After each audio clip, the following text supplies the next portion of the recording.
We Real Reels.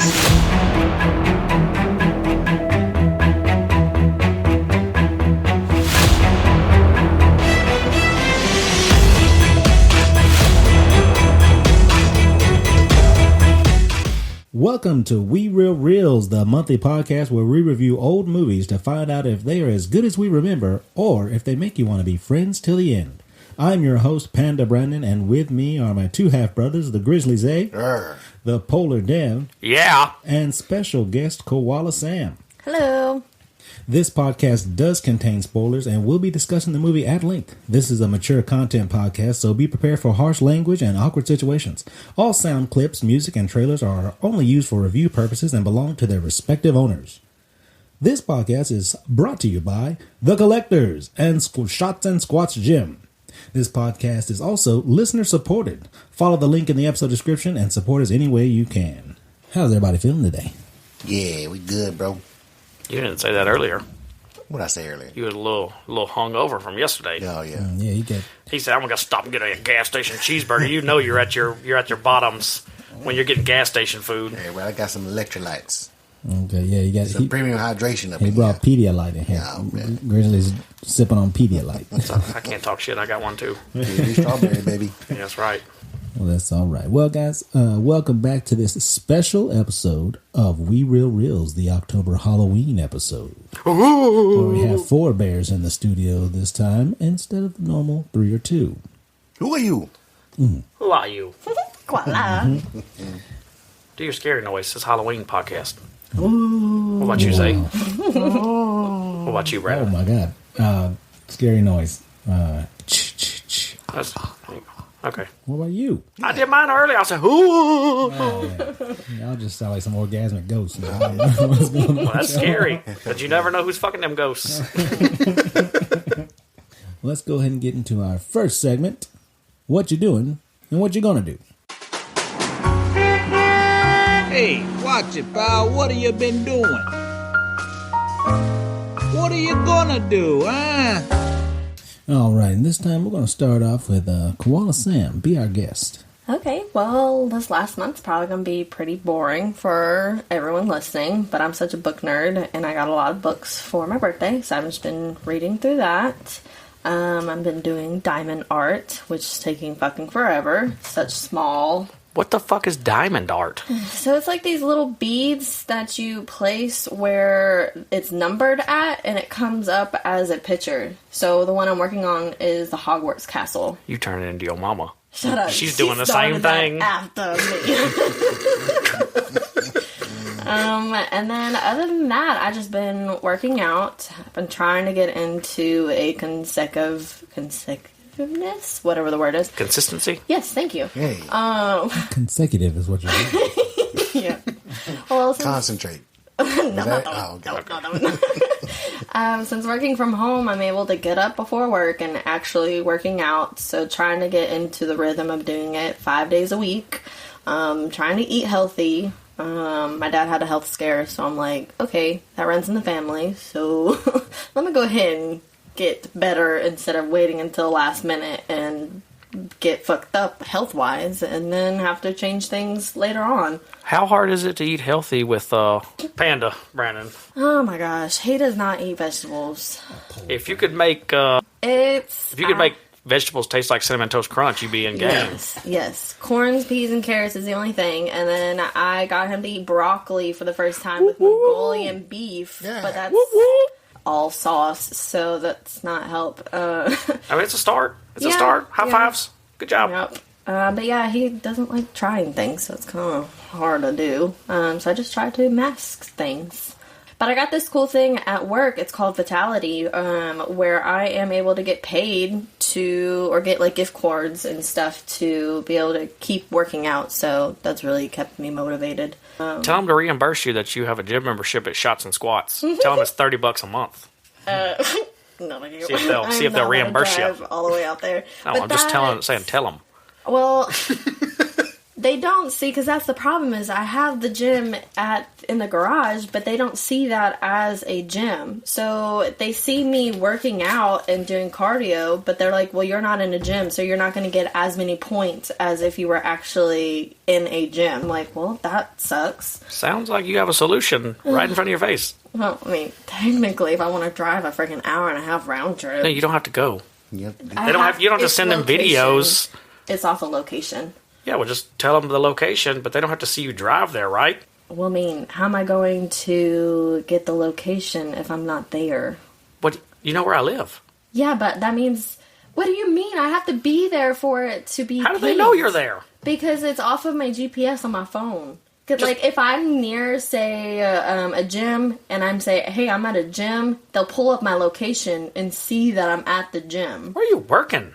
They're keeping up with your shit. I know. They tracking the fuck out of you? Because they don't What the want hell? people to actually do it and have to pay them gift cards. Well, it's pretty easy to fucking tell if Linda walks in and she's 480 pounds and she says she's been fucking working out for the last 3 years. It's pretty clear to see that she wasn't. Well, we all work from home, so they You can't don't really ever see. have to go in at all for anything? I have never once gone in. You're working for supervillains. I know, right? But it's awesome. But what I'm going to do next month is pretty much the same, just get better at my working out, and I'm excited to be for November because we do our Lord of the Rings and our Hobbit trilogy watching movies. All right, thank you, Koala. Let's move on to you, Polar. What have you been doing? Getting fucked up. All right, and on to you. Yep. Getting- You know, same old, same old. Playing a bunch of disc golf, watching football, disappointedly, watching my Raiders struggle through the NFL year, unfortunately, but fuck them. Still love them. Watching Texas lose to Oklahoma, that one was rough. I'll have to tell you, I did have to go outside a couple times. I cut it off, and I came back inside and watched it again. I kept doing it. It was that weird, just trying to be a fan. You get invested. But at the same time, at the end of it, when we lost, I was like, I ain't got shit to do with none of this. Why the fuck am I letting this bother me so much? But that's just part of being a fan. Did that. Like I said, a lot of disc golf. Went today. Cashed in like a 120-foot birdie. It was nice. Was tearing it up, wearing people out, but that's been fun. A whole bunch of us, like I think it was 7 of us today. A couple weeks ago, we did a bunch of us. We went out to Tullahoma, and then we played there. We played Winchester, and then we played Shelbyville all on the same day, and I fucked up. So I woke up. I had a Jim Beam breakfast, a couple shots. I think it was 3. And then I took my vitamin, you know, Jim be Beam. healthy. No, that was a real vitamin with Jim Beam. Jim I Beam. did swallow it with Jim Beam. And then I had some sunflower seeds, and I had a gas station gummy and 10 shots of vodka throughout the entire day in those 3 rounds. And I played great, by the way. I ended up winning. But I got home, and I think that's the closest I've ever been to death.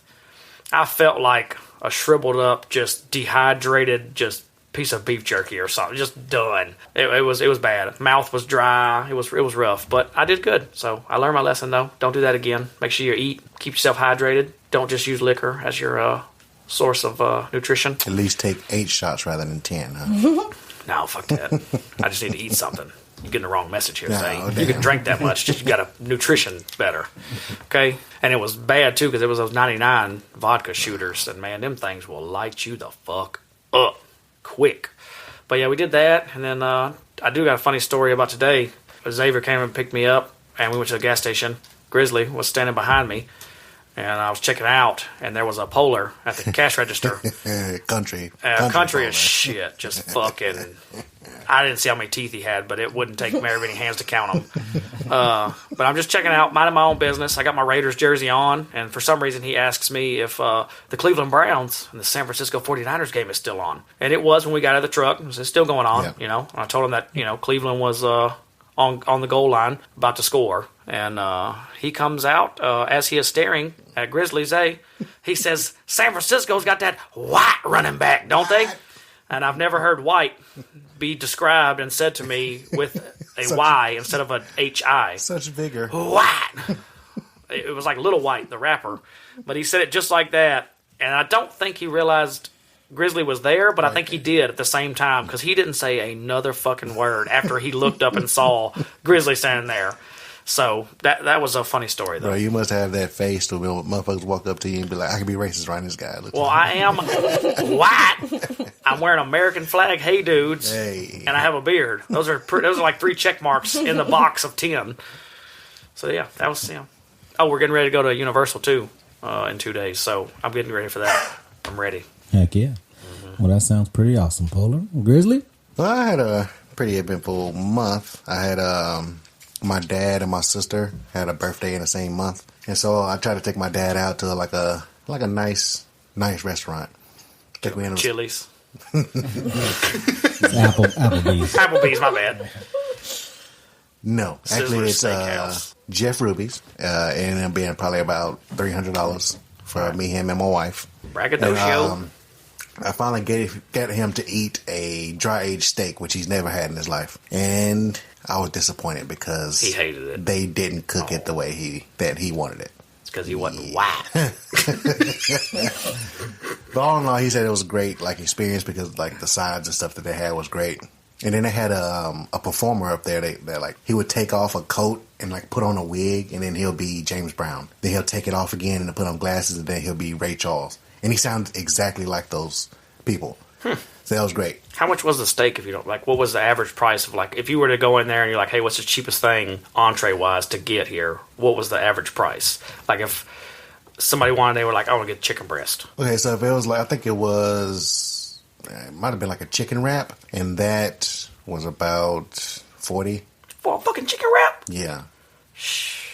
And then the steaks was about $108, something like that. So you spent $108 and your dad didn't like it because it wasn't cooked the way you wanted it. Send that shit back, bro. Exactly. I know that's such a white thing to do. But- Sam, you meant to say it's a white thing to do.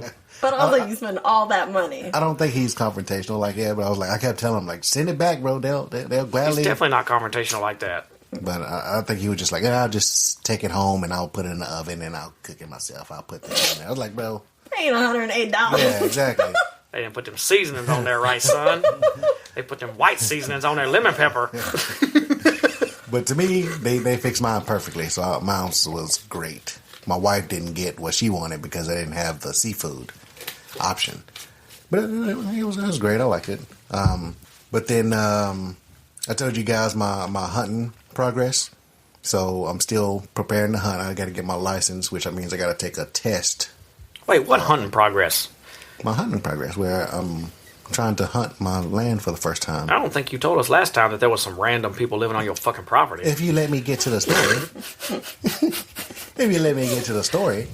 And so, yeah, I went to go prep it because everybody keeps telling me you need to prep it at least a month or two before you go out on the land to, I guess, feed the deer or make sure they're there or set You're your just tent scouting, up. yeah. Yeah, I went and scouted it. And so we walking on the property, me, I think Sam's dad and her nephew. And I'm walking up, we clearing brush and we making sure everything's fine. And I look up and there's a tent. And I'm like, I don't know if anybody's supposed to be here. They're like, you need to call and make sure. So I'm like, okay, let me call my aunt. And I was like, hey, did you give permission to some people? She's like, yeah, but they shouldn't be out there. So I'm like, who the fuck is on this property? And so we're like, okay, well, we'll leave a note. So I left a note with my number on there. And then we walk in probably another 7 or 8 acres up. There's a permanent stand up there. There's got a door. It's got the little shelf that goes down so you can stick your gun out and shoot. That's on our land too. Nobody's supposed to be there. I'm hoping that it was my uncle's before he died, but I don't know for sure. Did you set some bear traps out in front of it or something? No, I didn't do that. I just left it alone, and I'm gonna talk to 2 of my aunts to see if they actually gave permission for those people to be there. If they didn't, guess who got a new deer stand? Because I'm taking that shit. Or you're gonna get shot. No, I ain't gonna get shot. They can't do shit on my property. Fuck them. They can do what they want. They can still shoot you. They're like, oh, damn it, we can't shoot him. We're on his property. God damn it. Exactly. I just need a couple of bears to go with me if you guys want to pop some I'm not cats. trying to get fucking shot. Dude, just wear camo, hide in the bushes. You'll be okay. That's even more reason to get shot. Just see a bunch of rustling in some bushes. I'll protect you. Did anybody ever call you since you left your number? No, because what they do is they leave the stand out there for a couple of months before they return. So I'm thinking around gun season, they're going to have to come and put it in there, and then they'll be like, hey, what's this? And then they're going to call me. So what you're saying is you left your scent, so Yes. no deer's coming. Yeah. I tried to fuck them up, though, for real. I was throwing shit, and I was bashing shit out. I'm good, but I just got to call them and make sure everything's fine. that they're allowed to be there because they said they did give somebody permission, but I got to make sure that somebody didn't tell somebody else. And then they got a whole family out there. Is it just a somebody, or do they have a name? Like, do they have I don't a know the person's name yet. I don't know the name yet. My aunt knows, but she's kind of tight-lipped about it for some reason. So I'm trying to figure out what the problem is. I'm not coming out to your land anymore. That sounds like somebody's getting murdered. Fishy. Yeah, so I'm trying to figure that out. Well, other than that, I finally got my rifle. I got a .308 Ruger, and I got to put a scope on that and zero it up, and then I'll be ready to hunt. And that'll be November 17th, I think. Day after my birthday. Yeah, I'm going to try to get out there and hunt right after that every Saturday. Try to get up and go out there and do it. Is my dad going with you the first time? No, I want to do everything myself. Gotcha. So when if I do get a chance to shoot one, I'm going to gut it myself with nobody being there. And then I'm going to put it in a truck and then drive it to Polar's house. And then they're going to teach me how to field strip it. Why wouldn't you just want him to be there? Because I think he was going to hunt it himself. Yeah, but what if you gut it wrong? Because YouTube. then he could show you how to gut it and all that. YouTube. I'll be okay. Okay. Yeah, I'm You're a gonna man. get shot by myself. one of them other people. I'm going to get shot by a deer. No, by one of them other people. Nah, okay. But other than that, I got a raise at my job, so I'm making more money now. Yay, congrats. Yay. And I think that's about it of what I've been doing. But what I'm going to do is that I got to take this test sometime soon so I can get my hunting license. Is that special needs test? What test? I've never heard of a test. Special needs test? No, the test to take 'Cause you don't before need getting it. your hunter's license. Yeah, they got to make sure you're competent and handling a firearm. Yeah. Be Is that pausing. new? I thought they always had it. That's what they told me. Some with the NRA.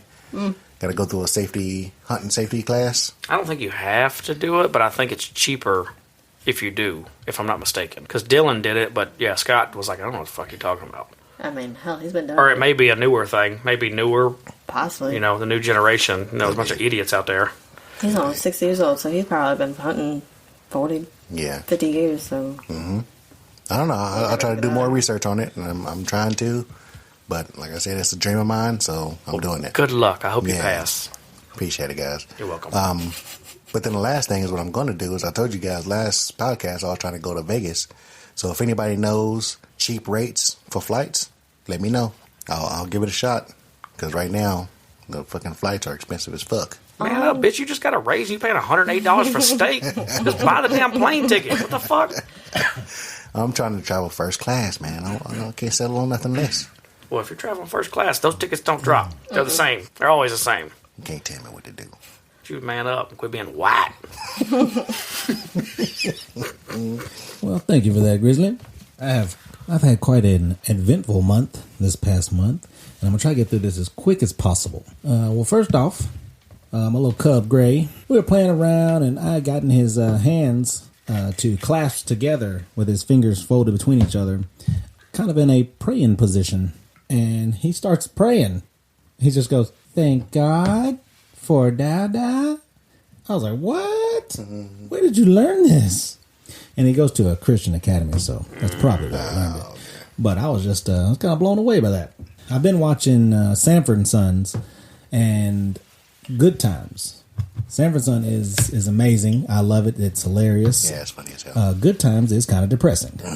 They are, a down on their luck family and not making much money. And each episode, it's just so unfortunate the life they're living. And I thought it was supposed to be funny, but I'm gonna continue watching it. But in Sanford and Sons, Fred Sanford, he always threatens people. Man, how about one of these across your lip?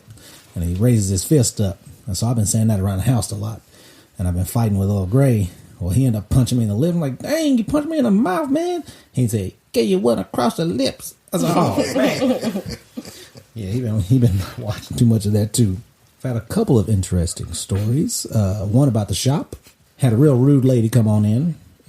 She was looking around the store. Kind of an older lady, maybe mid to late 50s. But she was a smoker, so time has not been good to her. And she comes in looking around, and I guess she couldn't find what she wanted, so she's like, "Y'all don't have shit in here." And I'm like, "Whoa, you're being very ugly."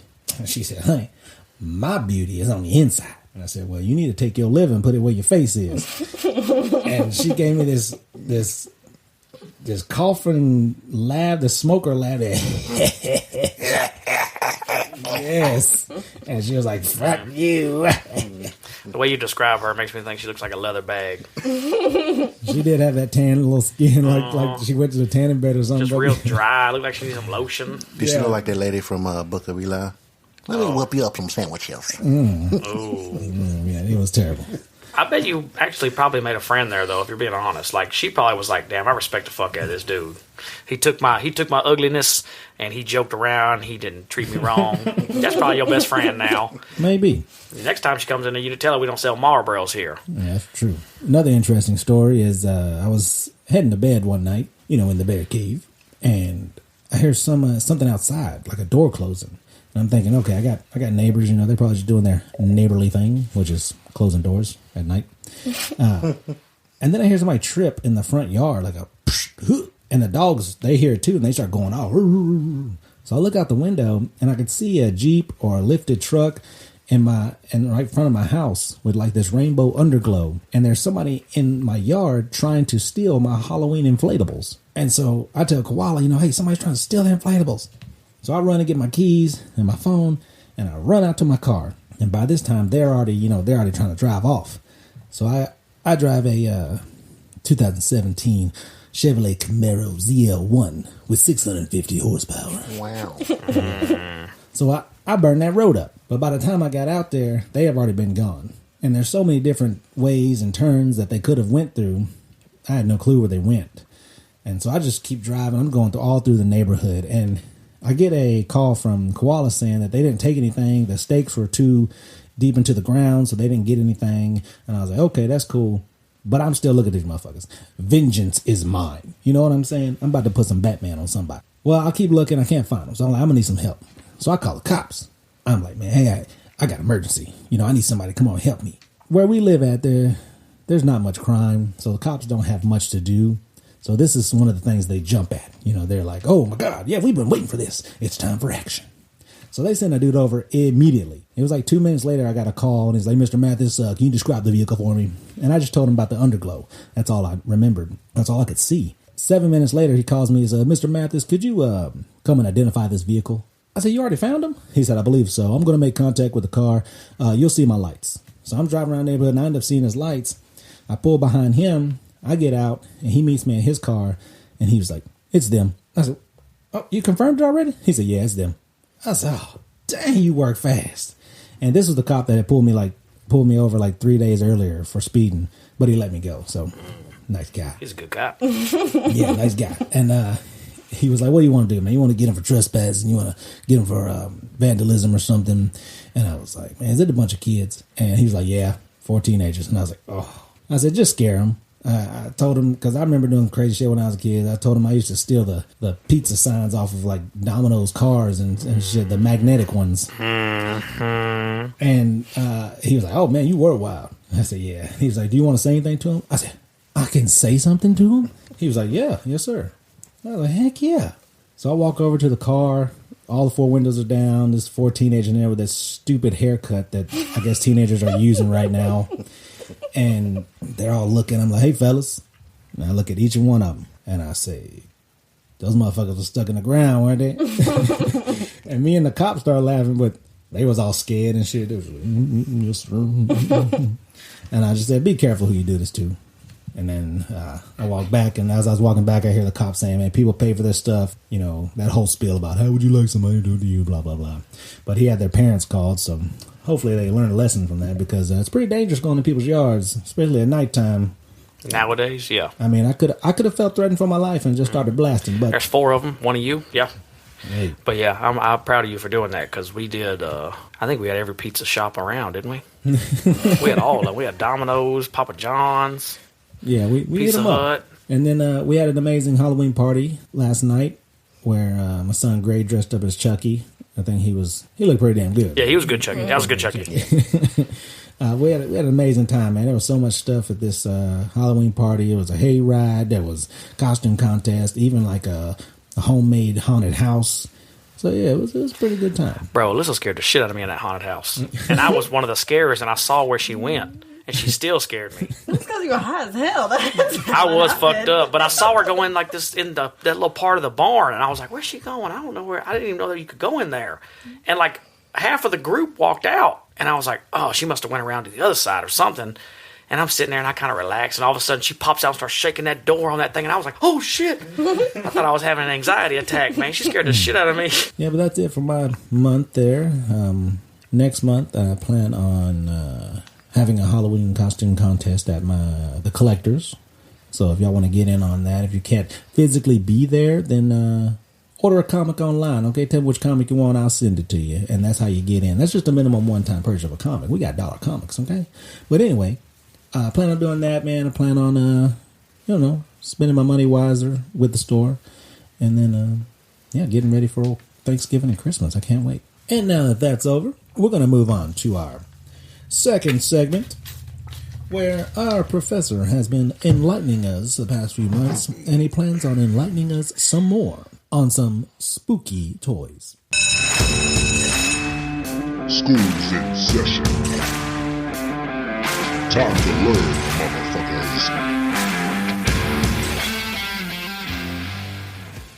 All right, motherfuckers. I'm calling this segment Lucifer's Toy Box. And I'm going to be telling you guys about some real, no shit, haunted or possessed toys. First one I got, everybody knows. I'll kind of graze on it, but Annabelle. If you've seen the movies, you've seen it in The Conjuring, it is a legitimate story. So the story of Annabelle became infamous with the release of Conjuring and Annabelle films. The real Annabelle is a Raggedy Ann doll that, while much less sinister in appearance, made quite a name for itself in the 1970s. Annabelle was given to a nursing student, Donna, by her mother. Donna and her roommate, Angie, would often return home to discover that the doll had changed positions or moved rooms. They'd also find handwritten notes scrawled onto parchment paper asking for help. In their book, paranormal investigators Ed and Lorraine Warren indicate that the behavior went on for nearly a year before they became involved and ultimately took Annabelle into their care. In the late 2020s, rumor began that Annabelle had escaped from them. Don't know if that's true. Don't know if that's still going on. But that was kind of interesting. I mean, hopefully that fucking doll is still locked up some fucking where. The next one, Okiku. I hope I'm saying that right.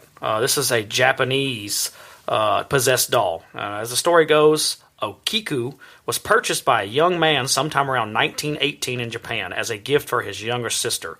Tragically, a year later, the little girl passed away from a severe case of the flu. The family created a shrine in her memory, placing the large doll on display.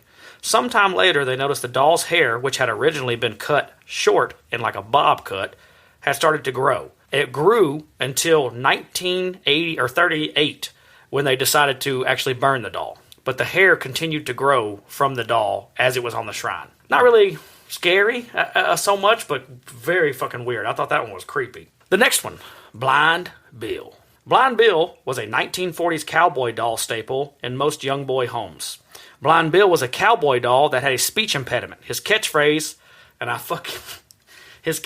was, "Draw you done, cowboy." He had a speech impediment. I'm not... Sorry. I shouldn't make fun of that. We don't make fun of stuff like that. He also sported an eye patch, something more common in the pirate toy genre, but took off with the rising popularity of the Blind Bill comic books.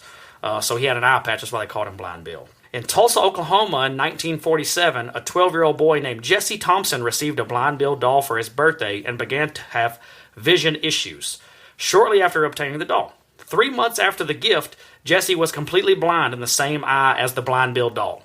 Super weird.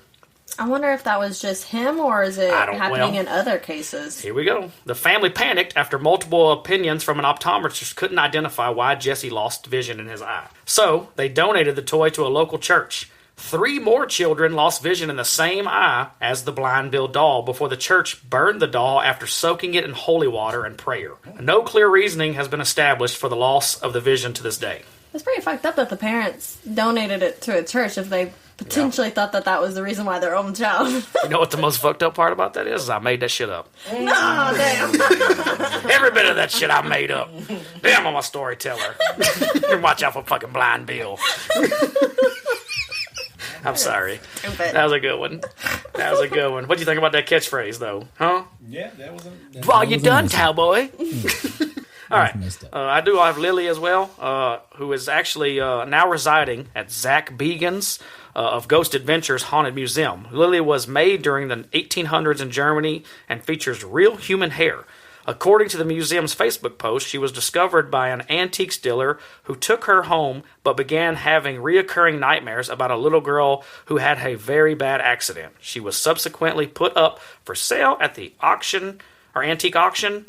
On one occasion, a customer's little girl spoke to the doll for 3 hours, interacting with her like a fellow child. She informed the perpetrators that Lily was a little girl that had been subjected to extreme violence. When first encountering the doll, Bagans reported that he felt an immense energy radiating from the figure. And that's all I got, everybody.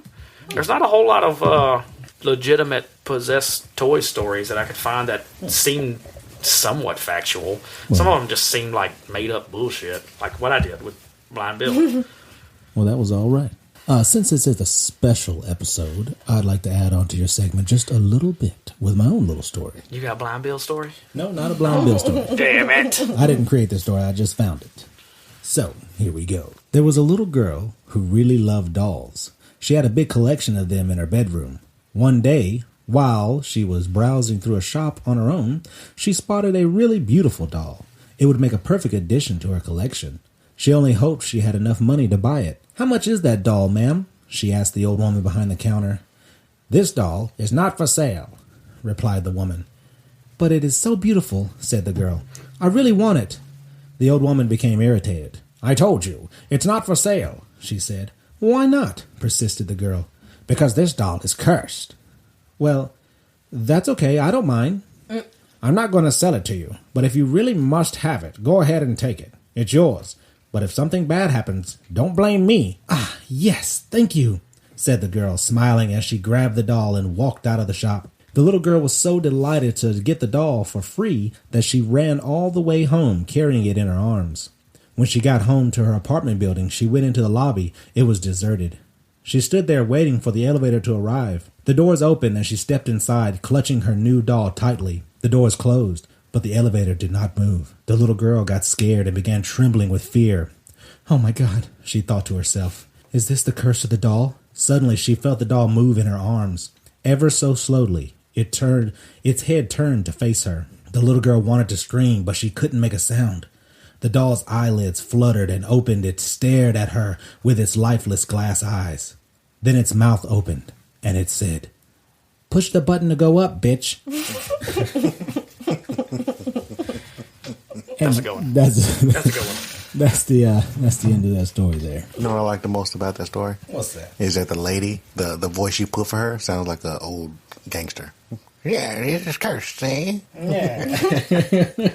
Maybe she was an old gangster. But thank you for that, Polar. And now we're going to move on to Grizzly's Anime and Arms. It's over 9,000.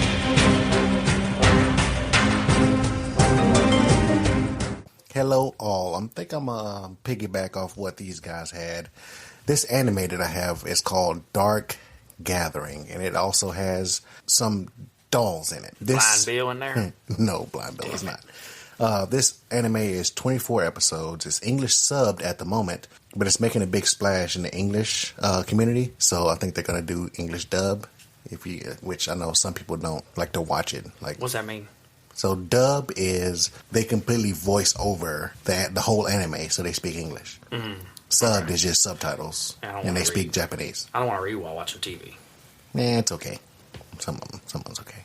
But yeah, this one right here it creeped me out for real. Like the story behind all this is real good. This is Kachiro is one of the main people in this, and he really hates anything supernatural. When he was young, he got involved with a very, very nasty spirit and got himself cursed and his friend hurt.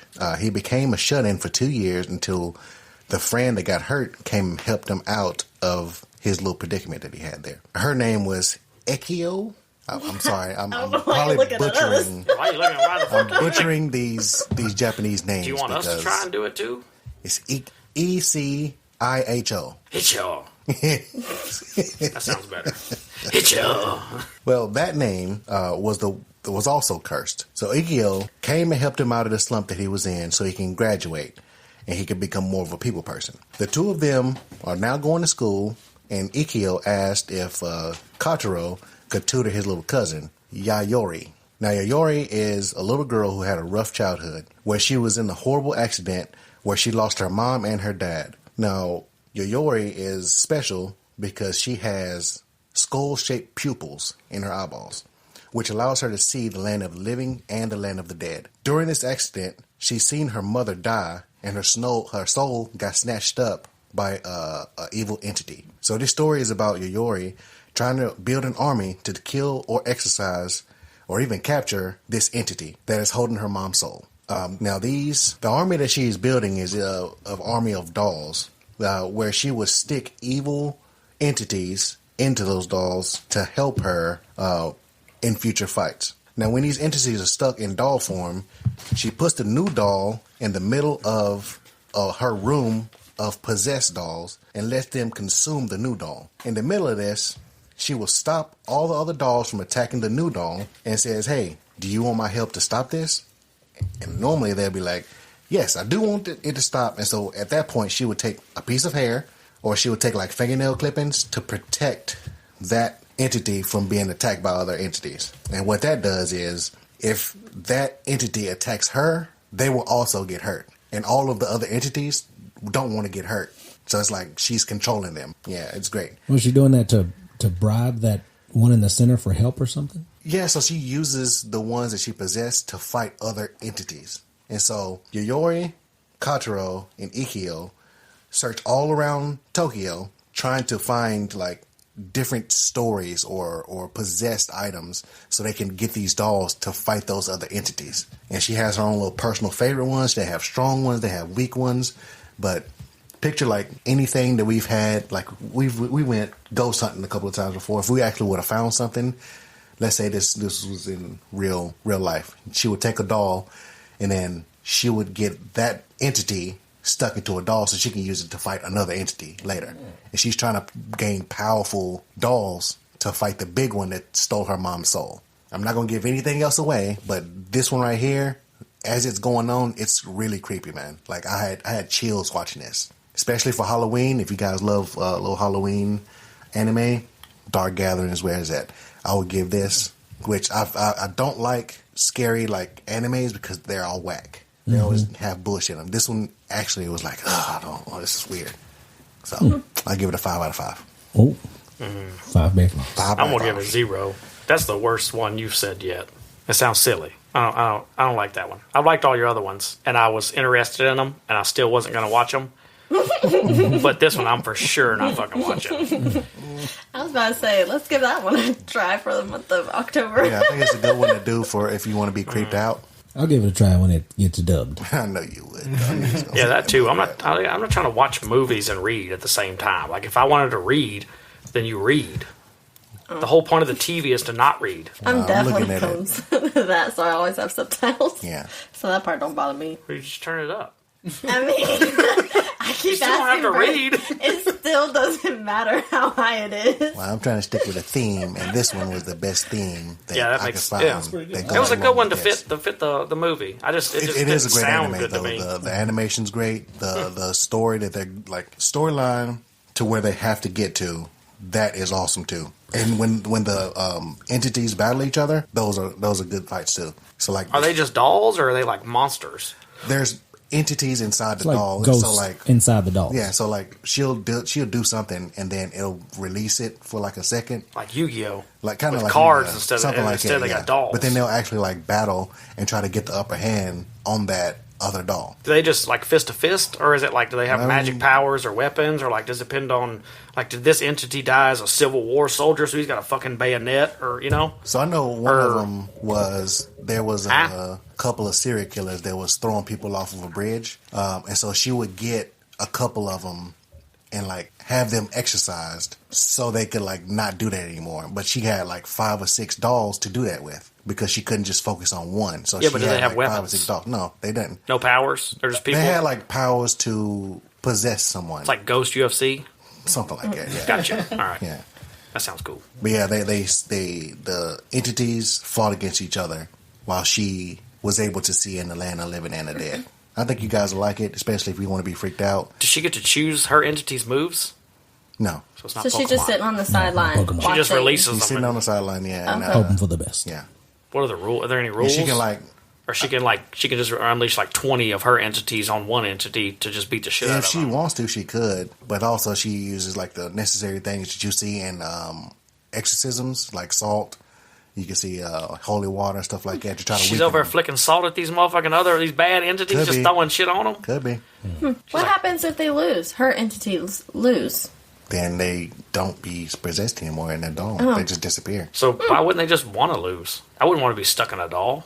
I'd want to just pass on to where the fuck I'm going. Well, they're entities and they're evil, so they want to stay wherever they can so they can do more evil acts. If they lose, I think they go to the next phase. Oh, and you're saying the dolls are like they can taunt people? You might be looking too much into it now. Nah, I definitely am, because you said they want to stay in the doll, but why would you want to stay in the doll if the only thing Like you I can said, do if- is fight when she tells you to? If But then they don't have a choice. If they don't fight, they move on to the next phase. And like you said, they're evil entities, so they want to stay on They this want to plane. keep living, and then their plan is probably at some point to try try to and figure out how they can Yeah. take her over or fuck her up. Yeah. Or okay, I got you. Yeah. Okay, It's interesting. I would Well, give it a try. how old is she? She's young. Like, she's about 7, 6, 7. Yeah, put something her in a like that. goddamn psych ward. She's clearly fucking something's wrong with her. Animation's great storyline. Damn, but I think 11, that's a son. All right. What else you got for us, old Grizz? lot. All right, that's the gun that I'm doing. Is the Tisas? How do we say this, guys? How do you not know how to say it? Because they don't have a pronunciation guide to this damn I company. bet you money they do. Tisas. Tisas? Yes. You may just Google how to say that? I've heard Tisas. Tisas.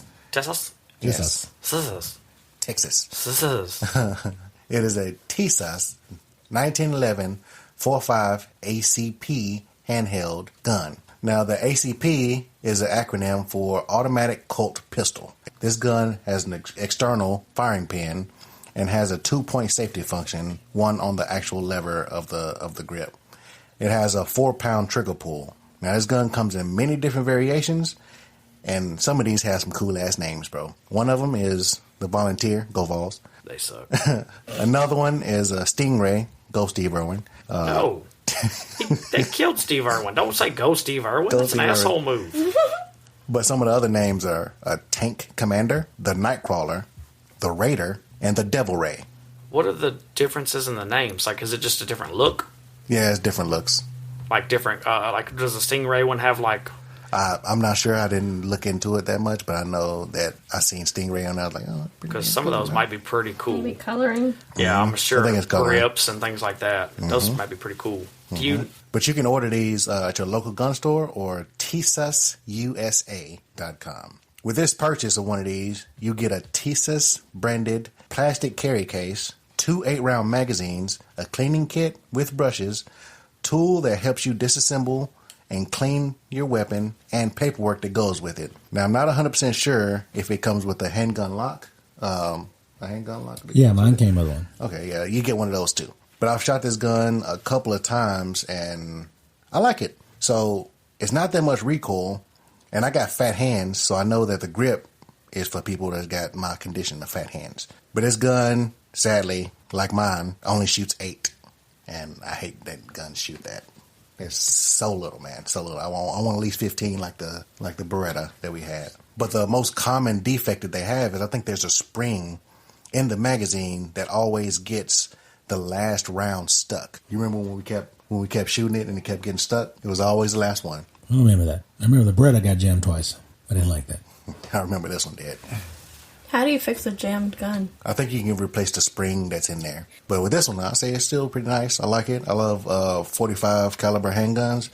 And I'll give this one the 4-bear claws out of 5. Wow. I like it. That's nice. 4-bear claws out of Yeah. 5. But this Tisas, with the whole name being Tisas Trabazan Shiha Shanaye. You probably butchered that. I probably butchered the hell Let's out cut of that out. Trabzon. And then Salah, Silah, Sanaye. Sanayi. Listen, the furniture's starting to move, man. Don't repeat that too many more times. They've been producing firearms for 20 years now, since 1993. Is it 20? No, it's 30. 30 years, yeah. Damn, About 30 years. Yeah. Founded in Turkey and has a headquarters in the U.S. here in our own state of Tennessee, in Knoxville. Their mission is to provide high-quality firearms with unrivaled value to our customers. Standing behind our products for life, as TSUS means quality. TSUS is internationally recognized firearm manufacturer servicing civilians, military, and law enforcement communities in 5 continents. Now, I think it's pretty good for a 30-year company. They're starting off strong, but I know the military that they use, their guns, is Turkey, Philippines, Congo, Poland, Romania, and Bulgaria, which they predominantly use this gun whenever they go out on missions. But then 3 movies that this gun is in, sadly, guys, we don't have that much. Since this is 30-year, I don't think the name is out there like that. But it was in Safe with Jason Statham. Okay, I remember that. Yeah, it was in Tracers, Taylor Lautner, and in Maze Runner, Death Cure. It was in those 3 movies. Yeah. How about that? And then TV shows was Psych, Burn Notice, X-Files, and Lucifer. Okay, that's some good shows. Yeah, that's some good shows. But yeah, that's all I can find out about the TSUS company from Turkey. Well, really appreciate that, Grizz. I'm also going to add a little extra to your segment as well. That's right. Since it's an extra spooky episode, I thought I'd do my own weapon review. And this weapon is a part of the Lancer series of assault rifles, which is a standard issue weapon for the Coalition of Ordered Governments, which is the COG. Soldiers. The Mark I, also known as the Retro Lancer, has a traditional blade-type bayonet. The Mark II Lancer assault rifle, the successor of the older Mark I model, is originally developed by Adam Phoenix, the father of Marcus Phoenix. It's a chainsaw bayonet when accelerated will quickly kill its victim.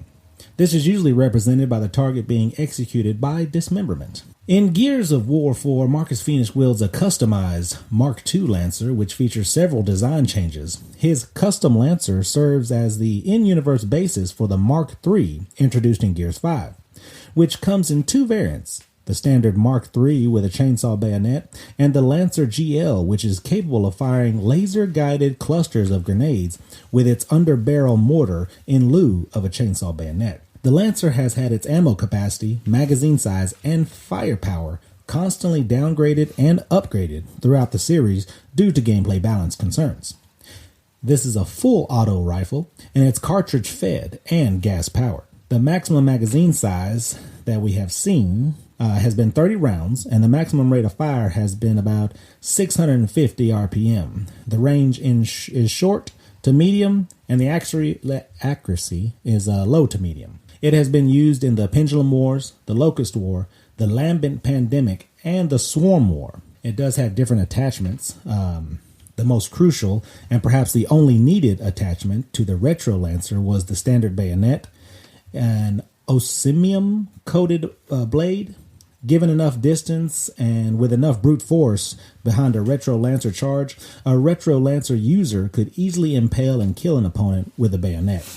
The bayonet could also be detached and used as an all-purpose survival knife for hunting, clearing path through vegetation like a machete, or just a weapon in its own right. While the blade served its purpose well against UIR soldiers during the Pendulum Wars, it proved less effective against the tougher hides of the Locust, spurring the invention of the chainsaw bayonet, and the replacement of the Retro Lancer by the Mark II Lancer assault rifle in the Locust War. Another attachment was known as the Gut Puncher Grenade Launcher, which was used to fire individual grenades at a variable distance. The most notable usage this attachment was during the Battle of Aspho Fields.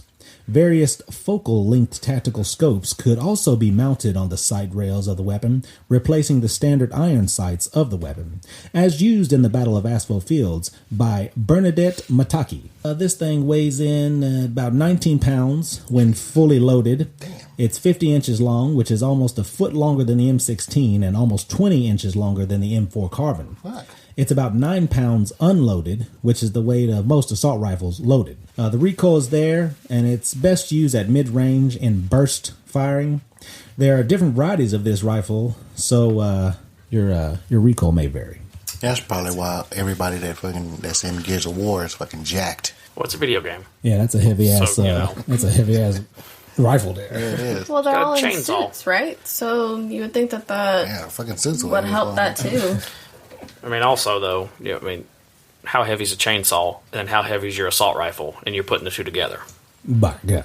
Also, do they ever establish how the chainsaw actually works? Because in the game, there's no gas mechanism to power the chainsaw. You know, a regular chainsaw uses gas. What powers the chainsaw on the gun? Or it could be electric. It's powered by gas, and then they use that little rod thing on the thing to start it up. Yeah. There's not a whole lot of gas in there. Well, it can't be. I mean, that might be where most of the weight comes from. Probably. But that'll be it for our segments. And before we start our movie review, we always enjoy our movie review with a drink. And this time, Polar brought us a Jim Beam. And Jim Beam is one of the best-selling bourbon brands in the world. The Beam family has been involved in whiskey production since 1795, interrupted by Prohibition.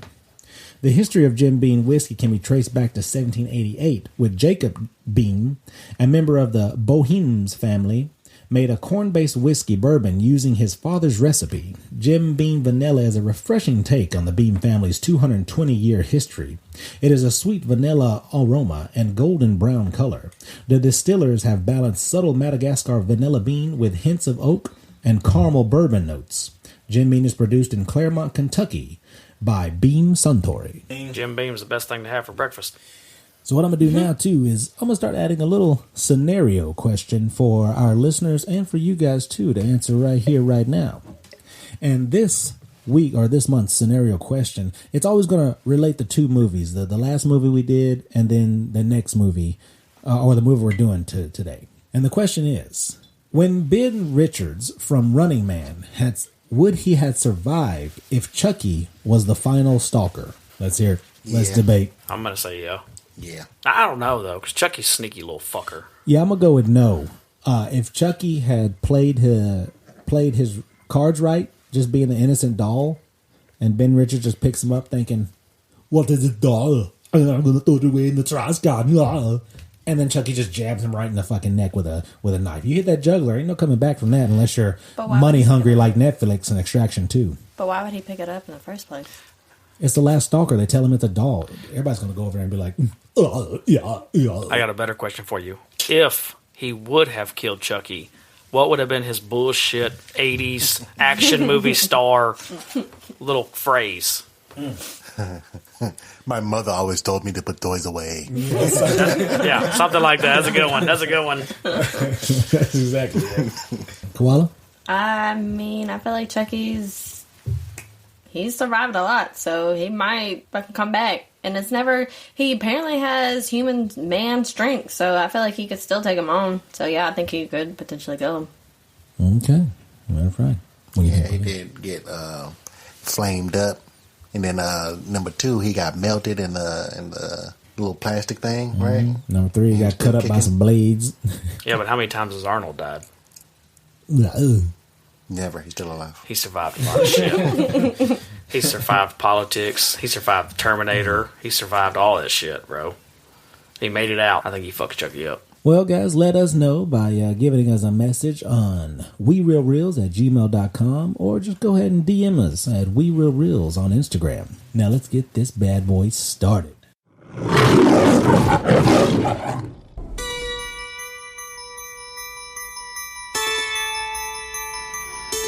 Everyone has a birthday they'll always remember. Can we open my presents now, Mommy?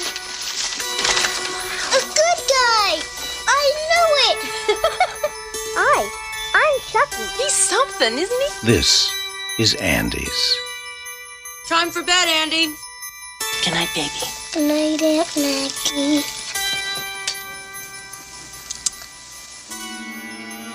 Good night, Chucky.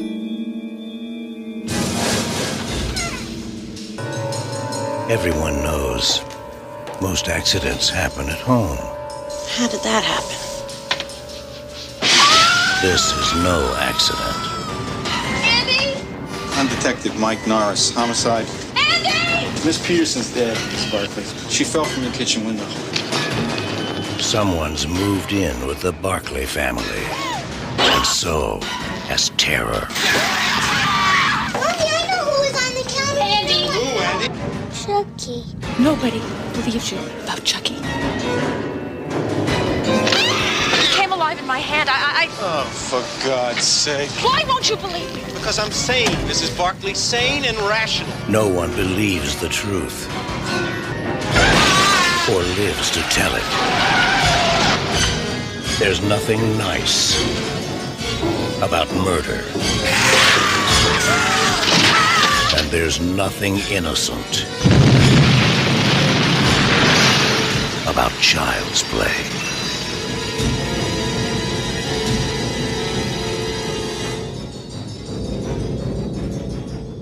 What about that trailer, guys? That guy's voice sucks for movies compared to like what they have nowadays. Do they still have the narrators? No, I think he passed away. Oh, you think they still do it? I don't think they still do it at all. No, they just play the movie, but that guy was not very energetic at all. They just show you half the movie now. Yep. Yeah, I was gonna say it pretty much gave. They show a you all lot the of it good away. stuff. Pretty much what happens. They show you all the good stuff. Well, if you couldn't tell, we are reviewing Child's Play. And where to watch this at this month, you can do it on Max, Hulu, Amazon Prime, with a subscription, of course, or buy it on physical or on Vudu. This movie was directed by Thomas Holland, who did other films like Fright Night, Fatal Beauty, The Temp Thinner, To Hell With You, and Rock, Paper, Scissors. You guys seen any of those? Nope. That's a negative. It's starring Catherine Hicks, Chris Sarandon, Alex Vincent, Dinah Menoff, Tommy Swerdlow, Jack Colvin, Raymond Oliver, Brad Dourif, Evan Gross, John Franklin, and Ed Gale. And Chucky. It made $44.2 million on a $9 million budget. It came out on November 9th, 1988. Other movies that came out in November of 1988 include Purple People Eater, Screwball Hotel, Scrooged, They Live, Last Rites, The Land Before Time, Ernest Saves Christmas, and Oliver and Company. You guys see any of those? Yeah. Ernest Saves Christmas, bro. That's a good one. That's a good movie. Recently watched Scrooge last year. That's pretty much the Christmas Carol with Bill Murray in it. Is it good? It's all right. I need to watch that. Yeah, I ain't seen that one. Bad, but Land Before Time, though. We've all seen that motherfucker. You can't forget Land Before Time. That's a good movie. Watch out for Sharp Tooth. Have you tried to watch it now that you're an adult with Grayson? No. Don't. It's going to break your heart. Oh. Because I tried to watch all of them with Ava, and they were better when we were children. What about the Purple People Eater? I be hearing songs about that. That's a song. I didn't know it was a movie. Yeah, it's a movie. Maybe the song is the movie. Oh, well, there you go. What was that movie they just did with Jordan? Michael Jordan? No, Jordan Peele. Jordan Peele people? Purple People Eater? No, the Purple People Peeler. What's that fucking movie with the UFO? Nope. Oh yeah, Nope. Nope. Yeah, Nope. What's that got to do with it? They did keep doing that. Oh, did they? Yeah. Man, I need to rewatch that. I was high. So I guess it got something to do. I guess Purple People Eater got something to do with aliens. Bro, $44 million though in 1988. Yeah, that's big money, bro. $9 million budget. That's before we was born. By God, we wasn't even Bear Cubs yet. And then Oliver and Company. That's the one about the cats. Never seen it. I ain't My never seen mama that was one. pregnant with me at that time. Oliver and Company. Which one with the like Aristocrats? Yeah, it's like the Aristocats. It's the competition for that, I guess. Oliver and Company. I don't remember that one. I remember Milo and Otis. No, I don't remember that one. I remember Homeward That's Bound. with the pug. Yeah, I know, but I don't remember watching that one. Oh, Homeward Bound was way better. Like Milo and Otis was like the off-brand version of that. Homeward Bound was a shit. That's a good movie. Okay. Well, let's get started with the plot here. Gunned down by Detective Mike Norris, who is Chris Sarandon, dying murderer Charles Lee Ray uses black magic to put his soul inside of a popular toy doll called a Good Guy doll and calls himself Chucky. When Karen Barkley then buys for her young son that doll, Andy... Oh, Andy... When Chucky kills Andy's babysitter, the boy realizes the doll is alive and tries to warn people, but he's institutionalized. Now Karen must convince the detective of the murderous doll's intentions before Andy becomes Chucky's next victim. You know what somebody should have done like a cartoon spinoff of, like The Simpsons or somebody, as if Andy were the kid from Toy Story and Chucky's doll ended up at Sid's house. Who wins that battle? I don't know. Sid was fucked up. Yeah, he was. He put strapping down M80s to that I think motherfucking doll. as soon as he would have hurt Chucky, it'd have been over. I think they actually would have teamed up and just taken over the neighborhood. Chucky would have scared him for sure, because when Woody come to life, Yeah, he he scared the crap out of him. Sid. But what if they just made a deal and they were like partners in crime? I don't know. Because I mean, I think Sid was just a bad kid. I don't think he was like a bad person. You never know. Hey, maybe. They all start out somewhere.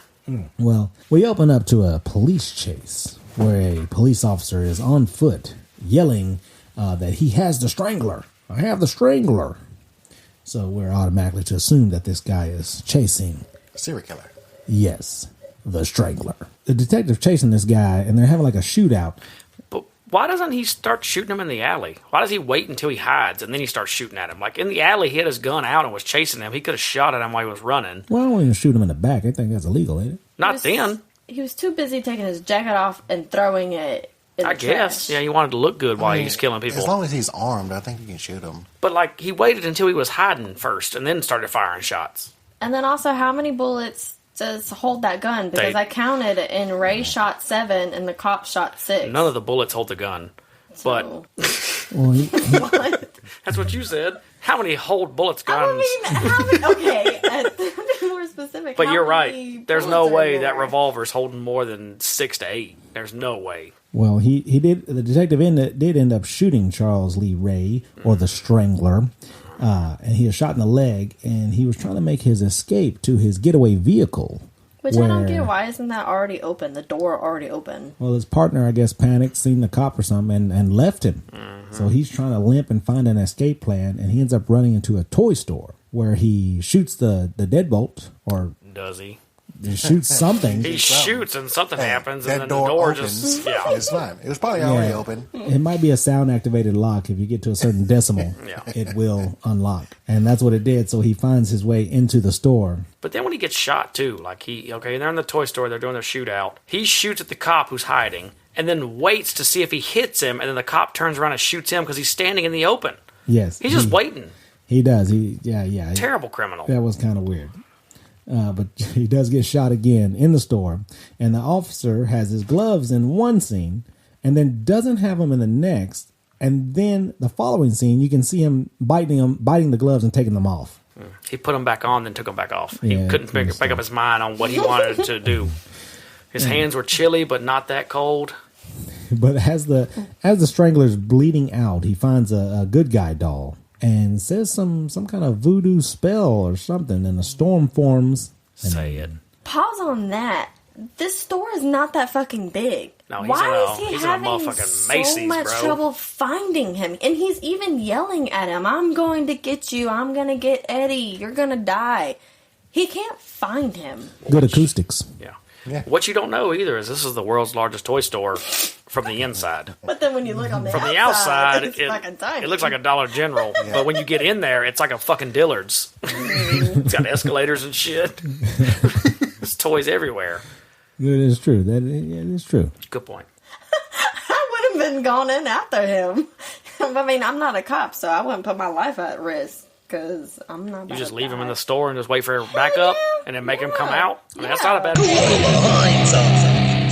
Fuck off. That's not a bad plan. I mean, you take over the back door and you take over the front door and you just you wait for SWAT team to get there with bulletproof vests on and you fuck him up. He's already got shot in the leg. He's already got shot in the shoulder. So he's most likely going to bleed out anyways. But you've let him take over the doll's body. So what if you wait?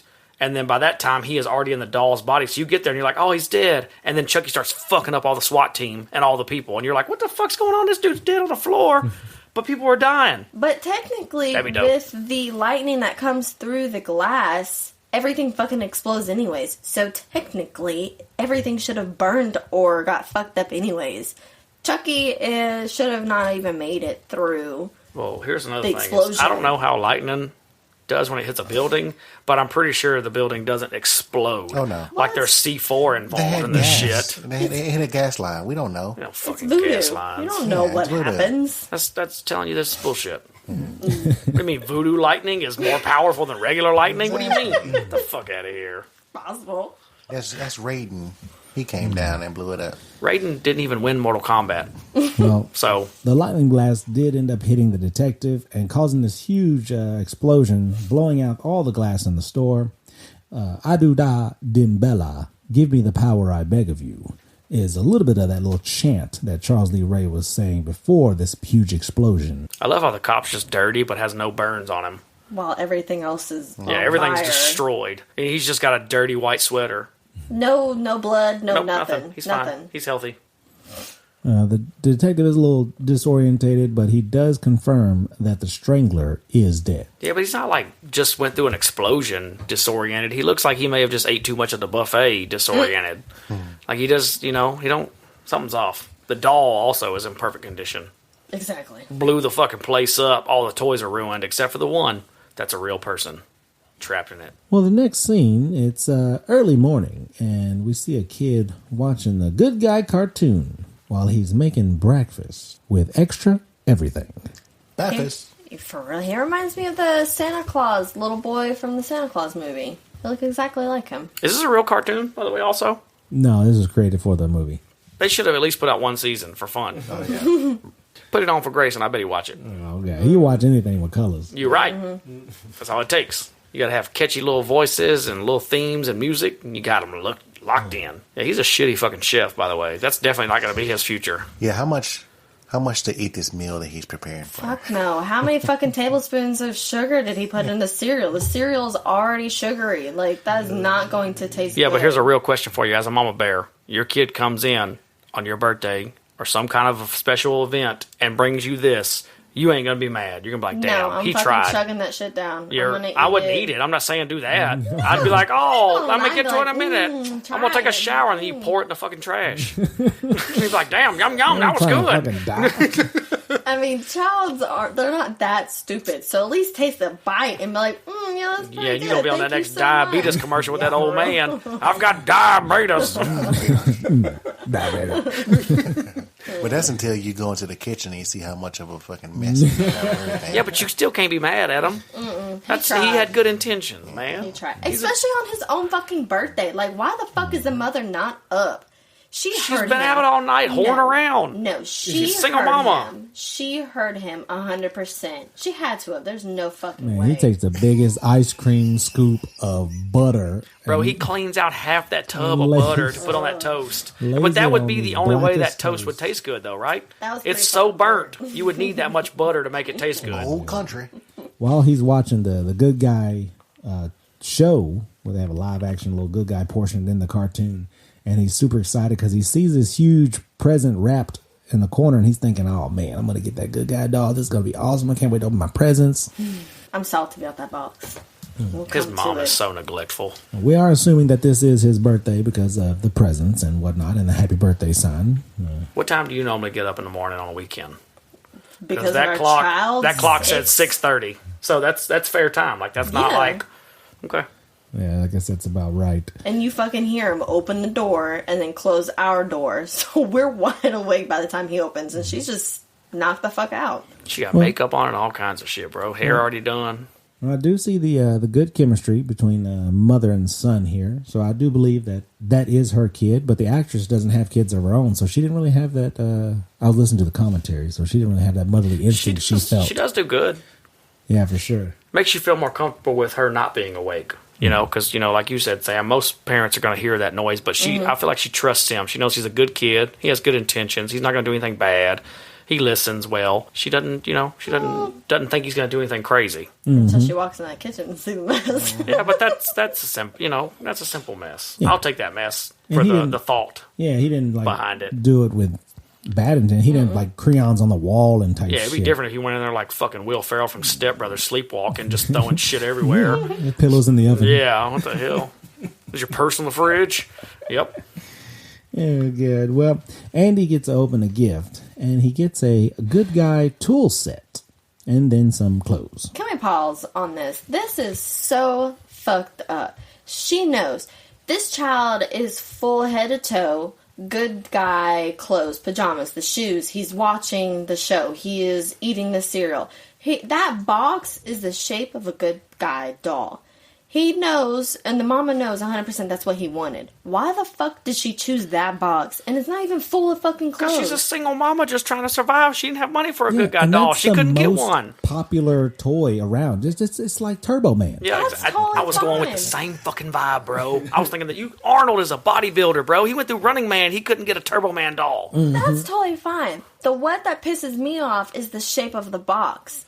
Because you are setting up your child for massive disappointment. You know that he wants a good guy doll. She doesn't have the money. How she know what that box look like? Come the fuck on. She knows. She wanted to put clothes in the box. And she's never seen one because she's never had the ability to buy one. So she has no idea how big the doll is. That is too big of a box to be having all of those half-box empty She does work clothes. at a department store that probably had some of them in at some time to where she could have probably finagled a way to be like, hey, can you hold me one of these for my kid's birthday? So yeah, I'm starting to agree with you now.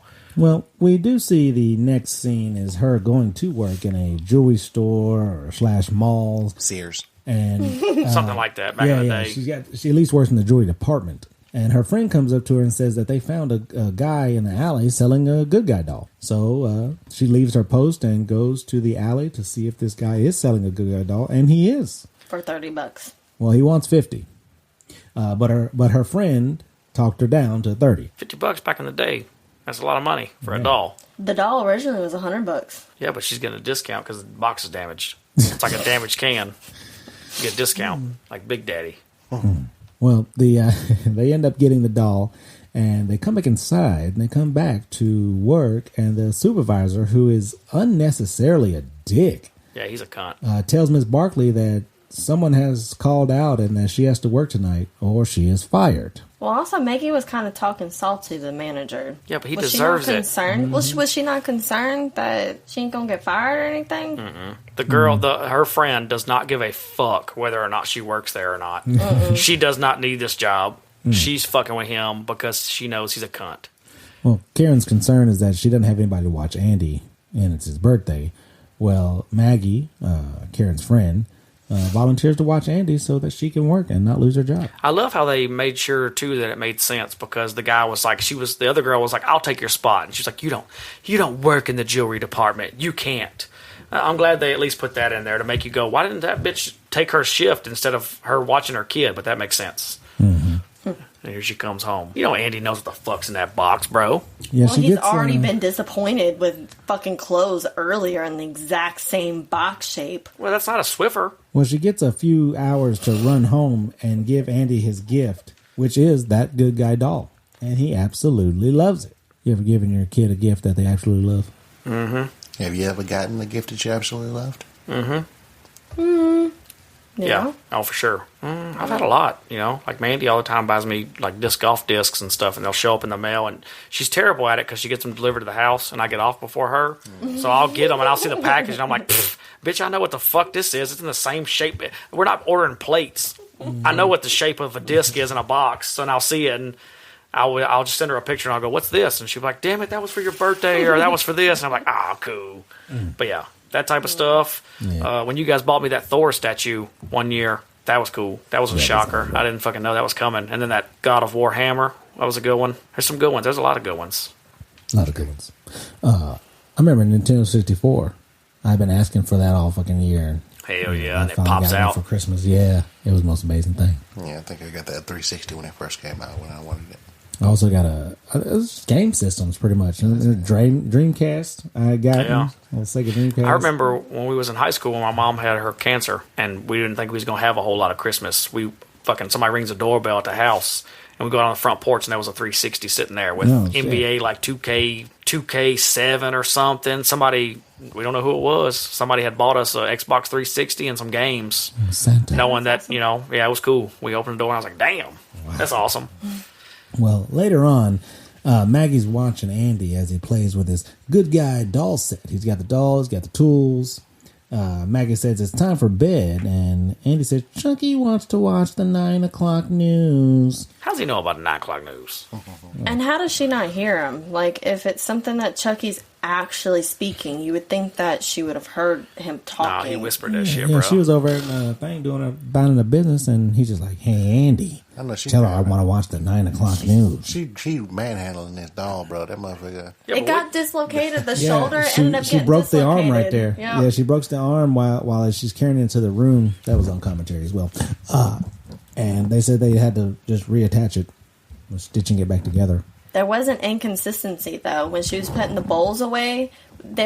She picked up everything, the bowls and the plates, and it was just a cake and a dish rag. And then the next scene when she comes back to it, there's more bowls and more plates. She was cleaning out the dishwasher. Maybe it's the house you can never clean. Also, though, if she in that scene, that sucks that it broke her arm or his arm, because you would think that he would have fucking Charles Lee Ray would have been like, God damn it, you broke my fucking arm, you know. Well, I don't know. He hadn't been in the body long, so he doesn't feel the physical pain yet. He has to be Yeah. in there for a certain amount of time. You'd think he'd still feel something though, or at least he'd be fucking freaking out. Andy goes to the bathroom and start brushing his teeth while Maggie cleans up the kitchen, and she hears the TV come on, and she blames Andy for it because Chucky is in there sitting on the little chair watching the 9 o'clock news. 9 o'clock news. And like I said, she blames Andy, and he says, "But I didn't do it." She was not hearing what the hell he had to say, bro. Man, no one believes children. I wonder after that first time, whenever she manhandled the Chucky doll, did they like let her know like, hey, don't grab it that way? No, that's Again. probably how they told her. They were probably like, hey, just grab it like it's just a toy. Yeah. Like, don't treat it like it's anything special. But after they had to like sew it back up. That's their fault for making a shitty fucking doll. yeah, they had multiple of these little things on hand for sure for the movie. But later on, after Maggie puts Andy down, she's reading when Andy's door opens up and something runs out. Maggie hears it, and first she gets up and closes the window because she's a bit chilly. Why does she have that window open? It's Chicago in winter. Bro, that cop was wearing a sweater, a turtleneck, a jacket, gloves. Yeah, why you open windows? It's probably 30-something degrees, if not colder. Well, she closes the window, puts her little jacket on, and she hears something in the room. Why is she not already investigating? Like, she's watching a child. She's thinking it's the child. Why would you not get up and go look to see if the child's in the room? If you were the babysitter, what would you do in this situation? I would get up off my ass and go to the child's room, open the door, make sure that the child's in there. Okay, the child's actually there. I'll go investigate to see what the fuck's actually happening.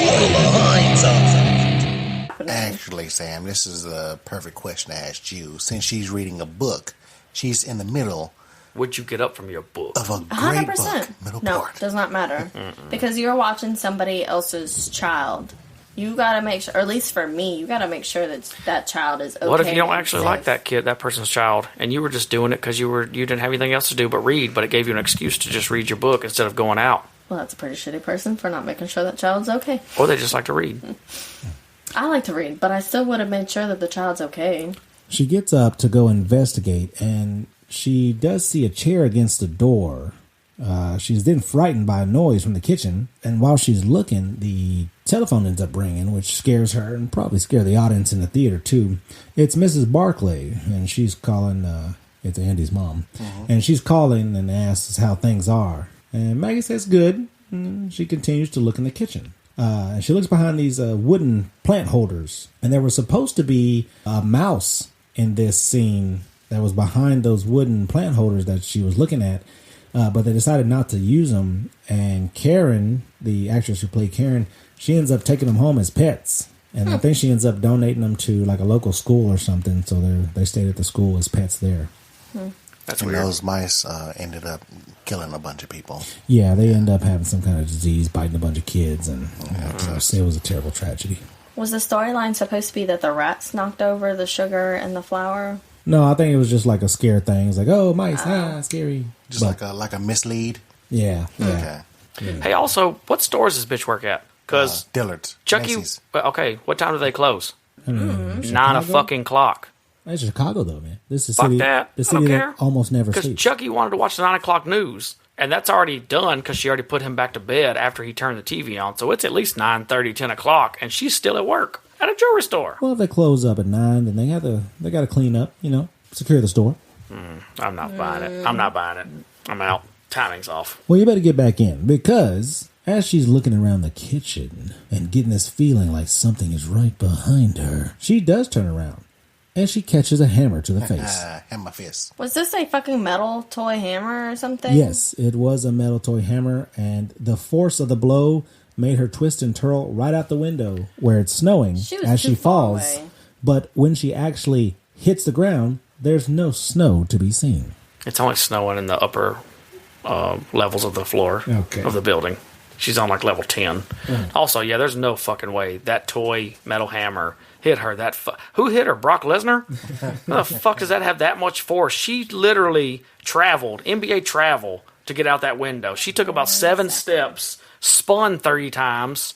She would have had an NFL first down. It would have made more sense if she was closer to the window. And then it hit her, and then she literally like 1 step away. She went 10 yards for sure. Got the first down and fell out the window.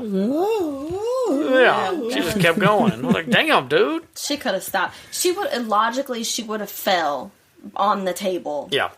But no, she bumped the table out of the way. Yeah. Then went to the window. Then shattered it. Yeah. Well, as Miss Barkley is getting home, she gets off the bus. She sees a huge police scene and runs to see if Andy's okay. And as she searches her house, no one tells her that Andy's okay. All the cops are just looking at her. She's like, Andy? Andy? And they're like, who are you? Nobody's stopping her either. Yeah. Ain't there supposed to be a guy at the front door? Like, they must secure the crime scene. Yeah, someone's murdered here. There's a dead body. And then you got people reading newspapers on her couch and just fucking lollygagging around, eating her food and shit. Yeah, that cop was comfortable as hell, right? That damn newspaper. Yeah, he was.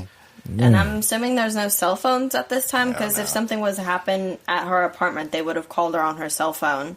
Like, hey, there's been an accident. Your best friend actually died. Your child is alone at the moment. Possibly. Who reads newspapers at 10 o'clock at night, too? He might not have got a chance to catch it in the morning. Maybe he's a night shift worker. Maybe. I don't know. Well, the police have a hunch that it was Andy. But Miss Barkley won't let them get that far with the questioning.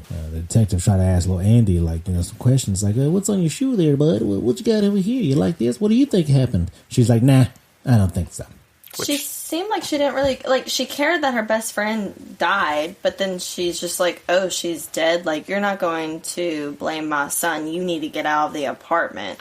We also haven't established that's her best friend. We know it's a work associate who does seem like a bad influence. Maybe they weren't that close. Well, the child calls her aunt, so I think that's close more than just a You could just say that's her name, and then the child's going to repeat it. The detective does tell her what happened, and she, almost faints after hearing that. He asked about the footprints in the flour. Andy tells them that Chucky wants to know what's going on when he comes into the kitchen area. And they tell him to go back to his room, but before he does, the detective asks Andy about his shoes. What kind of little figures are on your shoes? What's on the bottom of your shoe? Oh, that's cool. That's a little fireman hat. That's an axe right there. And the mom interrupts. She don't want them trying to blame her son for murdering somebody. Which is the child's foot size the same as Chucky's foot? But they don't know. I don't think they got a hold of Chucky. Which... all I gotta do is measure the fucking footprints and be like, oh, you have similar shoes. Let me just measure it real quick. Oh, yeah, it's too big. If you took your job seriously and you seen a doll that had flour at the bottom of it, you wouldn't be like, oh. Yeah, you're not going back to the office and going, fucking solved it, guys. The doll shoes are the same size. The doll did it. But Andy wouldn't be my first suspect. I would think somebody may have gotten in and even took the doll and just dipped him in the powder and then did that. But I wouldn't be like, Andy's a murderer. But the detective does say, if not Andy, then who? Yeah, I feel like he's trying to get her to tell him more information by using Andy as a pawn to say, hey, if we don't have any other information, it looks like it is your son, because that's the only other person who was in this place. And if you can't show me that somebody broke in or somebody else has access to this place, he did it. But the door she didn't was just jump unlocked. Out. What door? The front door. Did you notice that the front door? Yeah, Chucky tried to get out. Unlocked the front door, so it wouldn't have shown that it was broken in. Yeah, but if you don't have any fingerprints from it, right? They can still fingerprint back in 1988. Yeah. So if there's no fingerprints on the door, who you blaming? Was the hammer left behind? Yeah, the hammer was left behind. Okay, well then they would have well, shit, Andy's finger. Andy could have got it on the counter. He gave her a hammer like God of War, Kratos, right to the forehead. She fell out the window. She's done. Well, after the cops start to leave and Andy's laying down, Andy notices the powder on Chucky's feet, and he runs to tell the detective about Chucky, but they dismiss him. Which also, they're leaving an active crime scene after the mom's just like, you need to leave the house. This is an active crime scene. You would think that you would have gotten the mom and the son to leave. Yeah, you would have to stay in a hotel or somewhere else. There's no fucking way you're allowed. And plus, the window's broken out. It's it's snowing. Yeah. You're not staying there. You're gonna freeze. You know, tarp, ain't got no damn extra piece of glass, ain't got shit. And this was the first point that I noticed that this little kid is telling the truth. He is just being the honest little kid that he is. And nobody believes him. I wouldn't. When the detective leaves, I was kind of curious too. Was he hitting on her? Or was he wanting to solve the case? I think he wants to solve 2 cases. Oh, wow. But he does ask his partner to take the hammer to the lab. And his partner is like, are you kidding me? And he's like, no, this is a possible murder weapon. How are you so fucking stupid that you can't figure out that is the murder weapon? What do you mean possible? It's got to have blood or something on it, right? Yeah, because her head, when you saw her falling out of the window, she was split open. She had a cut on her head, so there should be some sort of blood on the hammer. I mean, right when you hit somebody with a blunt object like that, it doesn't penetrate you, so you might not get blood on it. She got penetrated. She went 10 yards. That was a powerful hit. Her head exploded. It would have sprayed. Well, Karen hears Andy talking and asks Andy, who's he talking to? Andy says that Chucky is Charles Lee Ray, and he was sent from heaven by his dad to play with him. And Andy also says that Aunt Maggie was a real bitch and got what she deserved. So is Andy okay with Chucky? Because after this point, he obviously stays with Chucky. He sleeps in his own bed. This child knows that Chucky killed Aunt Maggie. He doesn't know it. Okay? I don't think he knows the severity of it. Yeah. I mean, he's still a kid. He don't know life and death. Well, you can tell his innocence because he says bitch like it's no big deal. He has never heard, he doesn't know curse words or anything. Mm-hmm. He doesn't know, his mom's doing a great job at raising him in complete, utter, he's not getting any negativity. There was a scene, too, that they deleted from this point on where Andy and Chucky had a conversation about his dad, which explained to the audience where his dad was and how he died, and that Chucky was convincing him that he was also sent from heaven to play with him. What is the story? Because I haven't seen that. What is... he had rectal cancer. Mm-hmm. I don't know if that's true. He died of something. It doesn't tell you like what happened, like car accident or... No, I'm assuming he was a firefighter and maybe died in that accident because there's just a couple items in Andy's room that... That's a good point. Fighter stuff in there, and he has his dad's picture. He was a hero. Yeah. Karen doesn't believe Andy's little explanation, and she tells him, you quit acting like that. Don't you say words like that. Who told you to say that? After all the scary movies and just after movies in general, whatever my child says, I'm going to go off of it some sort. I'm going to believe him some way, somehow. If he says there's something in the fucking closet, I'm going to be looking in the closet. Something in the bed, cool. Chucky's potentially killed Aunt Maggie, you gonna take Chucky out of the house and...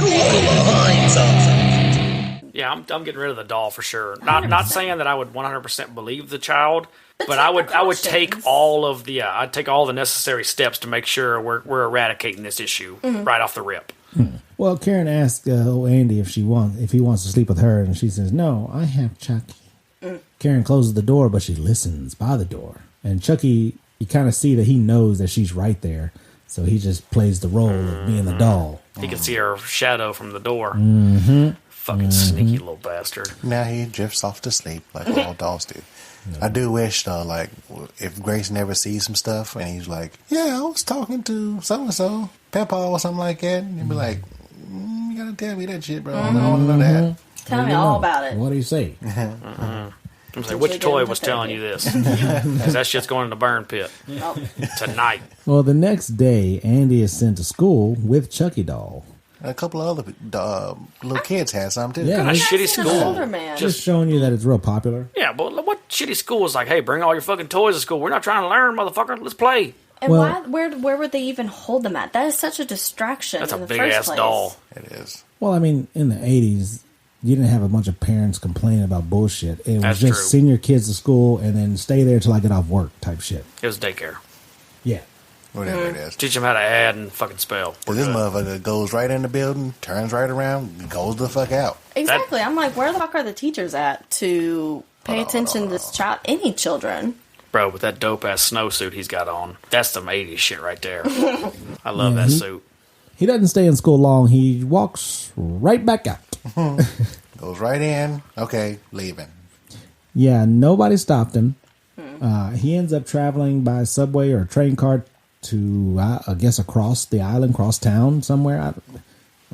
So no adult looks at this kid and is like, "Hey, kid, like, what's going on? You don't have a guardian with you or nothing?" Like, oh, he's got Chucky to protect him. Back in the 80s, that's what the fuck used to happen. Yeah, look at Home Alone. Money. How many times did Home Alone, dude, motherfucker went into stores buying toothbrushes and shit? Nobody said a word. That's the 90s. Yeah, it's 90s. Not the 80s. It's close enough. That's even better. The 80s was probably less dangerous. Another question, too, is would Chucky have protected Andy if something had happened to him? Yeah, because he needs him. At this point? He needs his soul. So he's not going to let anything bad happen to him. No, at this point, he doesn't need his soul. He just needs him to get to Eddie's house. That's the only thing at this moment in time is to get to Eddie's house. Yeah, but if he gets there dead, that's not the doll's not carrying him. He's not going to drag his body to the place. He needs him to carry him to get there.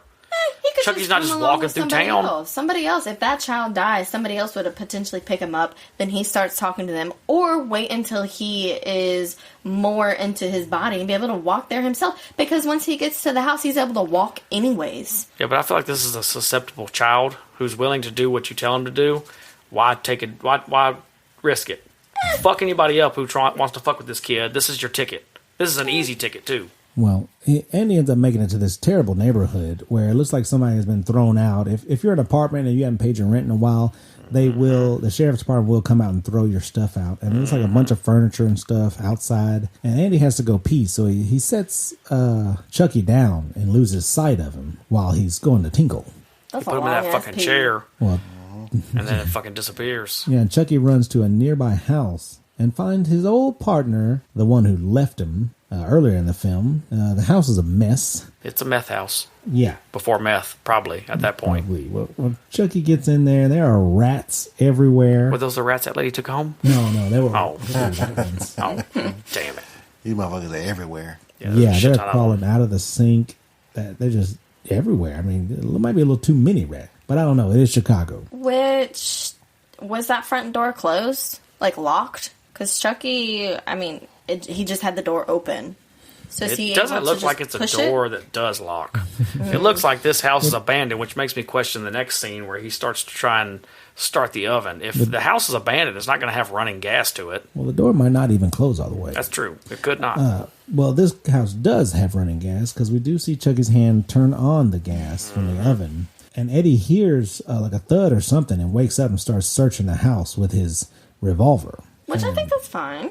Eddie Capullo starts clearing the house, and he hears a noise outside, almost shooting old Andy there. But he continues to search the house, like without any indication that someone is even in the house. You know, you just hear some creaks and cracks here, and this is the old abandoned house. He busts open the door to the kitchen and just shoots. Automatically, Josh. Don't even see what the heck he's shooting at. Well, before that, he took a couple shots at a door even before he even got to the kitchen. So it's just like he's just shooting at nothing. Is he high and just seeing stuff? No, he's a shitty criminal. He's just a bad criminal. And when Andy heard those first gunshots, he starts going towards the gunhouse. Why the fuck is Chucky so important to run towards? Does he not know what gunshots? That's his best friend, bro. Yeah. No, he's innocent. He knows the value of what his mom went through to get that doll. No, he does not. Because you didn't get to see the scene of what she actually paid for that doll. Mm-hmm. Well, the house blows up, killing Eddie. And then the next scene, we see that Karen gets a call to come down to the police station, and the detective informs her on what happened at the house. Which, pause on that. If the gas was running and you shoot at it, is it actually going to explode like that? Yep, 100%. There's a spark that happens when you shoot a gun. Okay. The gas fumes had been running for long enough to where those fumes would have filled up that room for sure, and any spark would have... Okay, okay. I was thinking that, I was watching the scene, I was like, ugh, that seems very far-fetched. You ain't never seen them Instagram videos where people's gas leaks and their fucking houses blow up. That shit's crazy. Well, while the detective is interrogating Andy about Maggie and Eddie, Karen explains that if Andy doesn't stop talking to Chucky, they're going to take him away. He seems like an asshole. And that's when the therapist tells Karen that maybe he should spend a couple days with us. But Andy ends up, going to Chucky and be like, hey, tell him the truth. Tell him the truth. And he ends up punching Chucky. And you can hear, a little gut sound where Chucky got punched.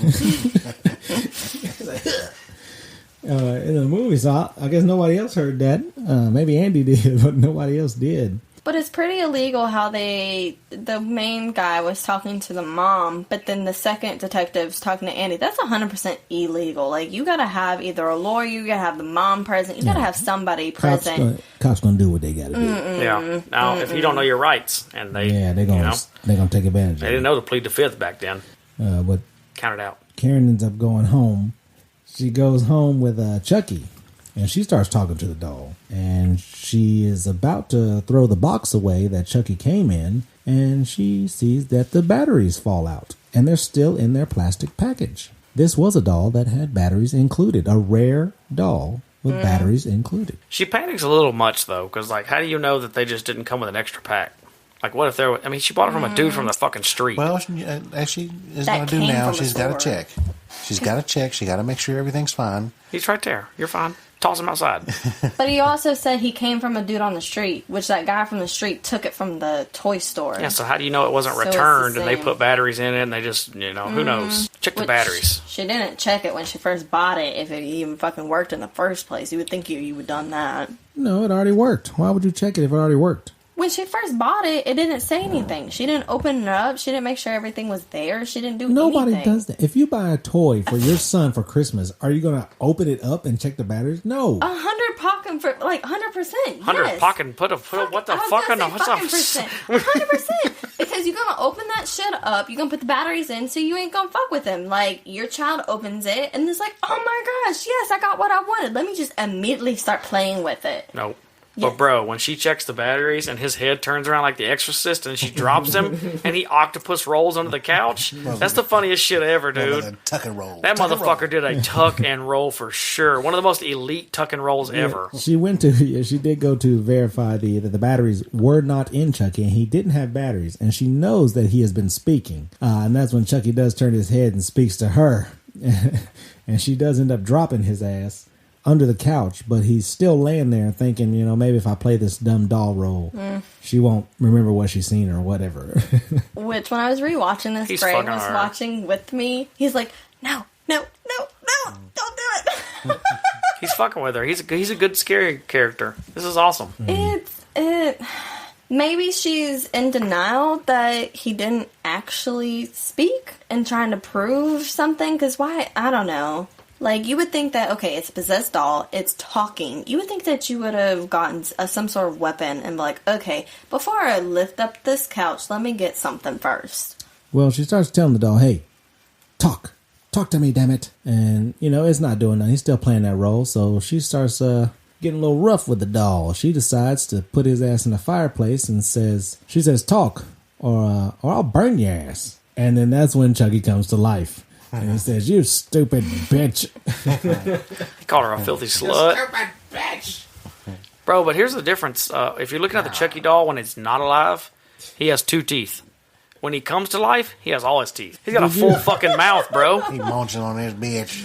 Do you? Bro. I don't get why she didn't just throw him in the fire in the first place. Chucky ends up attacking her and ends up biting her and then running out the door, going down the elevator and escaping. She's yelling, stop. Is she saying stop to the elevator? It's a voice-activated elevator in 1988. Of course. Like, that's dumb as hell. Yeah, it might stop. Who knows? She's a terrible runner, too. Well, yeah, she runs all the way down the stairs. A lot of flights, because from outside view to her apartment, it is way up there. It's 8 floors. I paused. It's she 8 floors. She is getting it. And she finally does make it down to the bottom and goes outside and has no sign of Chucky. He has escaped and made it away. He's pretty short. So how the fuck is he opening the first door, which pulls out, and opening the second door, which is pushes? Like, the pushing should be no problem. Anybody can push that. But he's going to have to jump and pull to open the door? He's a pretty big doll. Yeah, he's got little hands. Maybe he can get him between the seams and just pull it open.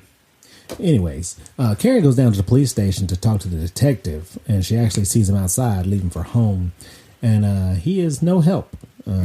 Because she doesn't, she's seen the doll, but she tells him that, but he doesn't believe her. So she tries to find the guy that sold her the doll. And she tells the detective, I'm going to go find I'm going down to old homeless alley I guess where the homeless people sleep and meet and, perform their soup kitchens. Which, didn't she mention that Eddie, whatever his last name, Capullo. died? Yeah, that he died. So, if it's not out in the media, wouldn't he been like, okay, how does she know that Eddie is dead? Does he know or does he not know? Because she brought it up that, like, he killed Eddie. Yeah, they told her that in the interrogation room when Andy was in there. When she went to go pick him up. Okay. Yeah, they told him that they found him at Eddie Capullo's house. I didn't pick up that part then. Okay, so that makes more sense. Bro, he's definitely thinking about what he has to gain from this situation. Because a normal cop's going to go, this bitch is psycho. But he's looking at other opportunities. 100%. Trying to be Andy's new dad. Yeah, he's trying to be stepdaddy. Get off in them jeans. Yeah, he's at least trying to get a little Karen in him.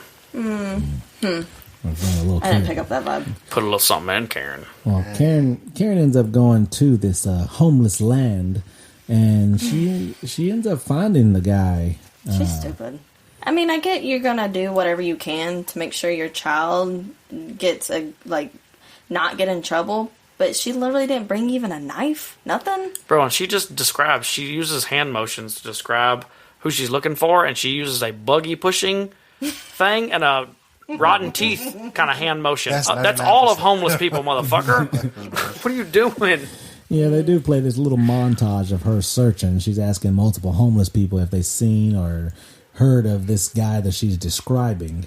And she passes by a bunch of homeless people, and then nobody's seen the guy, or nobody can place the guy. Or maybe it's a homeless code, or maybe they really don't fucking know. Then she gets into the homeless village. Yeah, she finds the meeting quarters of all the homeless people, and She found their headquarters. she ends up seeing the guy that sold her the doll. And she interrupts him, and it looks like he was about to go off and get some, some action. Get a little, but he sees her coming after her, and he starts to try to make a run for it. And he's like, don't hurt me. And she's like, I'm not going to hurt you. I just want to know about the doll that I bought the other day. And he's like, oh, yeah, I can tell you about that. She's like, okay, I can pay you. He's like, that's not enough. And she only had like a couple dollars. And she's like, well, I don't have anything else. And he's like, oh, yeah, you got something else. Was he for real about to rape her in front of every damn body? I think they were all going to soup kitchen her. Yeah. Oh, God. That's bad. They start moving in, look at them. Oh, that's her fault, though. What are you doing? These are degenerates. Mm-hmm. Yeah, these are people who... they don't give a fuck. Yeah, they felt the world has done them wrong. They don't blame themselves for their own responsibilities. They blame the world for it. And, so they're going to do the world wrong. Bro, but here's the thing. Is that cop shows up, and they could have beat his ass. There was like about 20 of them motherfuckers. They're malnourished. There's no way that Who said they're malnourished? They look healthy to me. They ran off fast as fuck. Man, motherfuckers are spry. They were running 4 340s out of there. They've been eating snow and dick cheese. Yeah. They ain't got ain't no way they got any strength to fight a cop. They don't, but 20 of them on one? There was not 20. There was like 5 that was actually going to gangbang her. Everybody else was doing their own business. I didn't say they were going to. There was more than 20. Only 5 of them were going to gangbang her. But there's a village. Yeah, I think a lot of them are probably just like, I'm not a part of that. I'm just going to mind my own business. Now, he's thinking in his head, though, this might be worth it. If she was going to get gangbanged, she's down. She's DTF. Well, luckily, Detective Norris was following her, and he ends up punching the creep and gets the info out of him. If he, there's a question, too. If he would have had his way with old Karen here, would he have told her what she wanted? No. I mean, no, it was that Not at simple. all. It was a simple little, hey, here's some few words that you wanted to hear. I just got my nut, so I'm going to get on out of here. No. Well, why not? He just raped her. There's no way he'd be like, oh, I just raped you. It's not an even exchange. No. But No, he would give 2 fucks. If he's gave about to his rape her, he wouldn't be like, let me help you figure out where you got this no, he's just toy like, at. he's done. He's cleaned himself off, and he's like, oh, yeah, got it from over there. Here's the other question. If you're the mom and you're trying to get your kid off of Murder Row, do you suck his dick to get the information that you need Damn, to get your all the bears kid just looked at me. off of Murder Row? Your forward kid's this question going to to prison for Koala. life. Koala? I mean, if it gets him off, then... It's going to get the hobo off. Yeah, definitely. Somebody's getting off. If I'm this dumb bitch and didn't bring no sorts of weapons to potentially protect myself, then You I'm did bring like, a weapon to protect hey, yourself. then- It's called a vagina. That's what he's wanting. Mm-hmm. the ultimate weapon. Show him some boobies or something. Get out of there. But he was not about to just be fine with some boobage. He was going to need some pussy. That dude would have taken anything. He'd be like, listen, I'll give you a fucking hand job. He was about to just go tell me what I want to hear. Bitch. There's no way. Well, Detective Norris tells Karen that the burnt store is where he killed Charles Lee Ray. Karen tells him that the detective is next and that he should be worried. Well, and also she's just like, well, why didn't you tell me? She's a cop. Why does the cop have to tell her anything? Well, he goes to throw her out of the car because she won't leave. She's trying to warn him that he's next, and she's seen rolling the window up, but doesn't lock the door. But exactly. was the window ever down? No. It's Chicago in the winter again. His window's down. Why? He is a smoker. You've seen him a couple times have a cigarette and about He's to trying smoke. to make her a smoker. So it's possible his windows were down because he was smoking. But why would you roll the window up and not lock the door? I had that in my notes. Why didn't she just lock the fucking door? Well, the detective goes back to the police station and to follow up on a lead, and on his way home, he's interrupted from his pleasant drive from the police station to his house by one Charles Lee Ray. Chucky.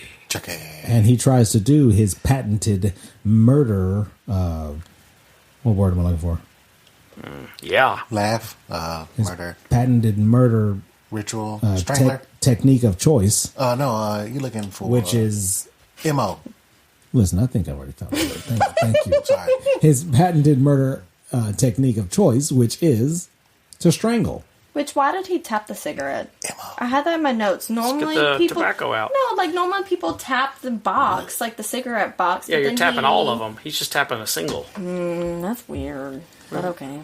Chucky tries to strangle Detective Norris, and instead of just simply hitting the brakes and stopping the car, he decides to gas it and... Still driving, steering? Yeah, still driving, still steering. I think he goes faster. Gas in the car, and he's trying to reach for a cigarette lighter to burn Chucky, which he ends up doing, burns him in the face. He's got full teeth, too. Which causes Chucky to release the jumper cables that were strangling him. And still not braking. And he still does not slow down the car. Chucky starts trying to stab through the seat, so he's trying to avoid getting stabbed, but he still does not mash the brake. He is gunning it in Chicago, hitting parked cars, hitting mailboxes, still avoiding getting his nuts stabbed because Chucky is stabbing all over the place. Where's his gun at? Why didn't Chucky use the knife from the get-go? Because he looked like... He's a strangler. Yeah, but why did he get the exercise bands that were in the back seat? Those were Those are jumper cables. No, jumper cables? Like Exercise bands. No. I would have just stabbed him from the get-go. Did you notice that the brake just, fucking broke? Yep, fell off. The pedal just completely fell off. He wasn't even trying to really brake, and it just...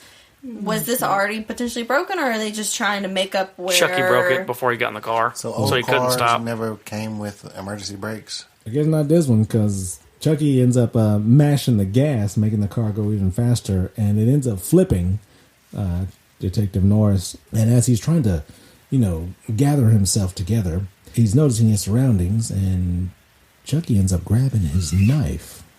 Well, I will say, the scene of him driving, the CGI or whatever it is, it didn't look really good. You can tell it wasn't him, a faraway scene. You can tell it wasn't this actor that was driving. But close up, the CGI was not that good. I'm going to go ahead and inform you, in 1988, there was no CGI. Whatever it looked like was not good. Why didn't Chucky just kill him? Chucky tried to stab him and missed, and then he ends up running out of the car before Detective Norris can shoot him. That was a terrible miss, though, wasn't it? Yeah, he just missed. He goes back to get his knife, but Detective Norris fires a shot at Chucky, and Chucky is nowhere to be seen now.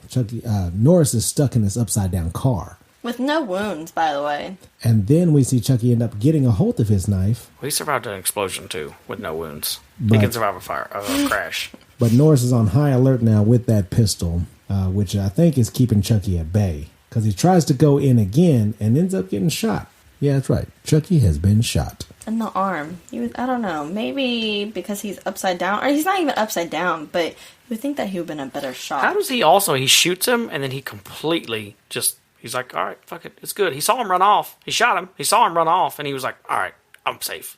Why the fuck would you not still be on high alert? What if he comes back, bro? It's a goddamn doll chasing you. Meanwhile, Karen goes to Chucky's old address. Which, pause on that. Why the fuck did the landlord let her in on his apartment? Well, we've Look seen at that. it. We've seen that in the beginning of the scene. Karen's seen giving the landlord some money, which I guess allowed her to access this apartment. Bro, and look at it. There's a bunch of weird shit going on Yeah, she here. finds a lot of voodoo art and dolls and writings for a god called Dimbella. But also, all his tables and his couches and stuff are made with mannequin legs. Pretty fucking weird.